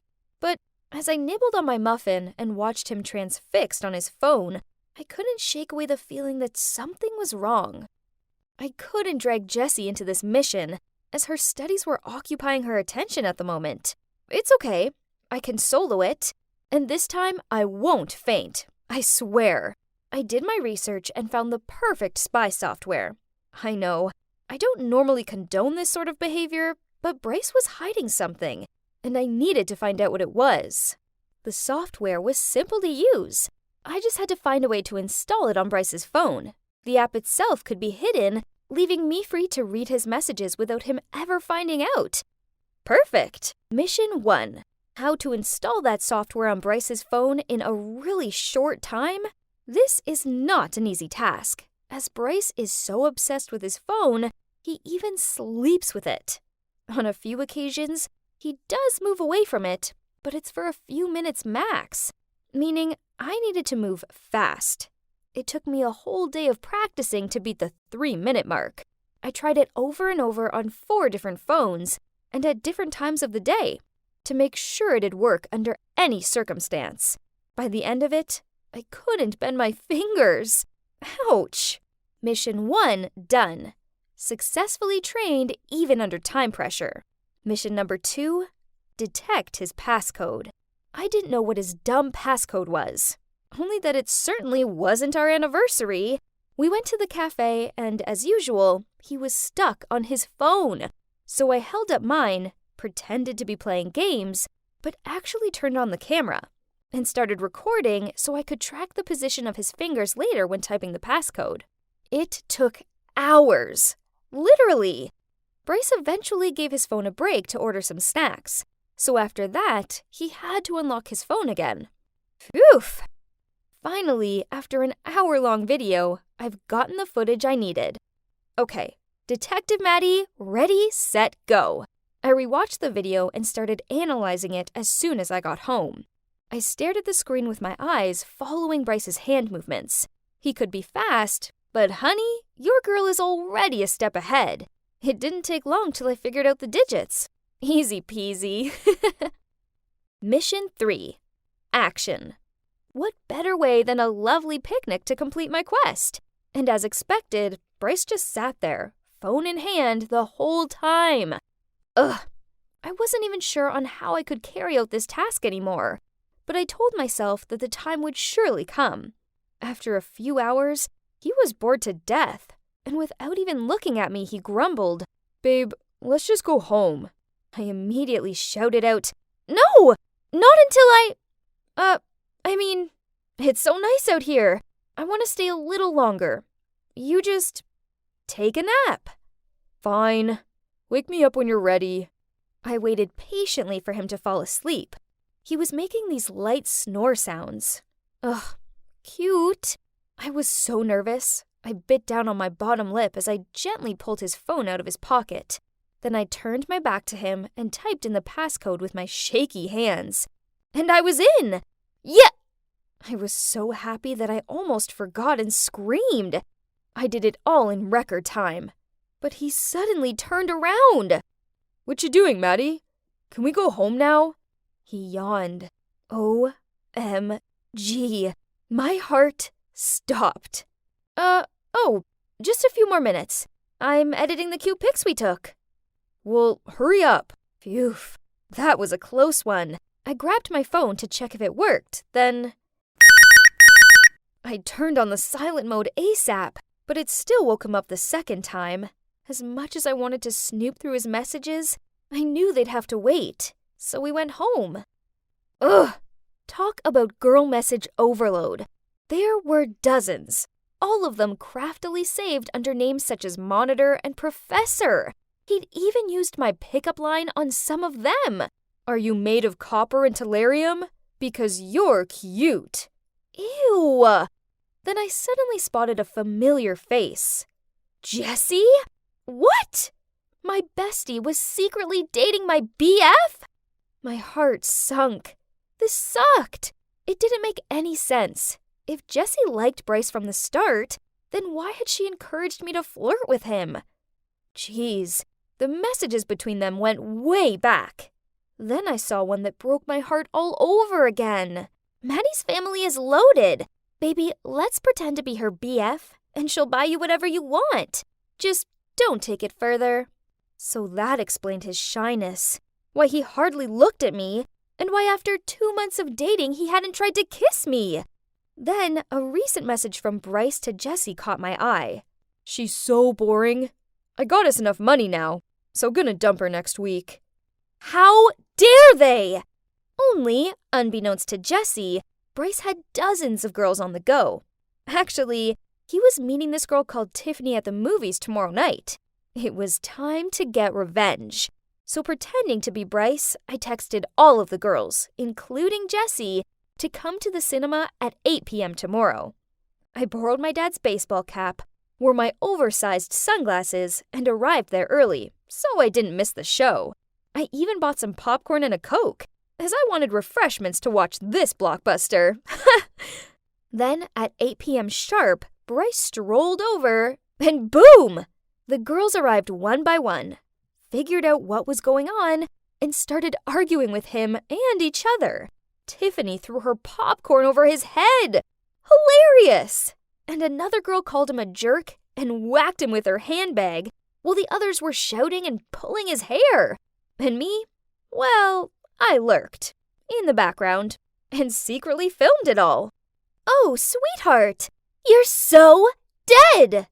Wow, Jessie, our main character, has appeared. She took one look at the circus going on in front of her and instantly looked like a lion ready to pounce. She stormed up to Bryce, pinched his ears, and dragged him while in a high-pitched voice he said, "Ouch! Ouch, Jess! It's you who taught me all of this! I'll call you later, babes!" When these two almost passed me, I pulled off the cap and shades and jumped out at them. Voila! Could someone come and help me pick up their jaws from the floor? Couldn't expect Maddie the mastermind, huh? I didn't stick around for their explanations. Instead, I shimmied off. But I did send her a little souvenir. Jessie is my best friend, so I have to share anything interesting with her, right? Have a good night, my bestie. And my ABCDEFGH boyfriend, you too. But let me add the IJK. I'm just kidding. Yeah, as for me, I've decided to give my heart a break for a while, as this has taught me a priceless lesson. Don't be smitten with handsome boys. Oh, and be wary of sneaky so-called besties.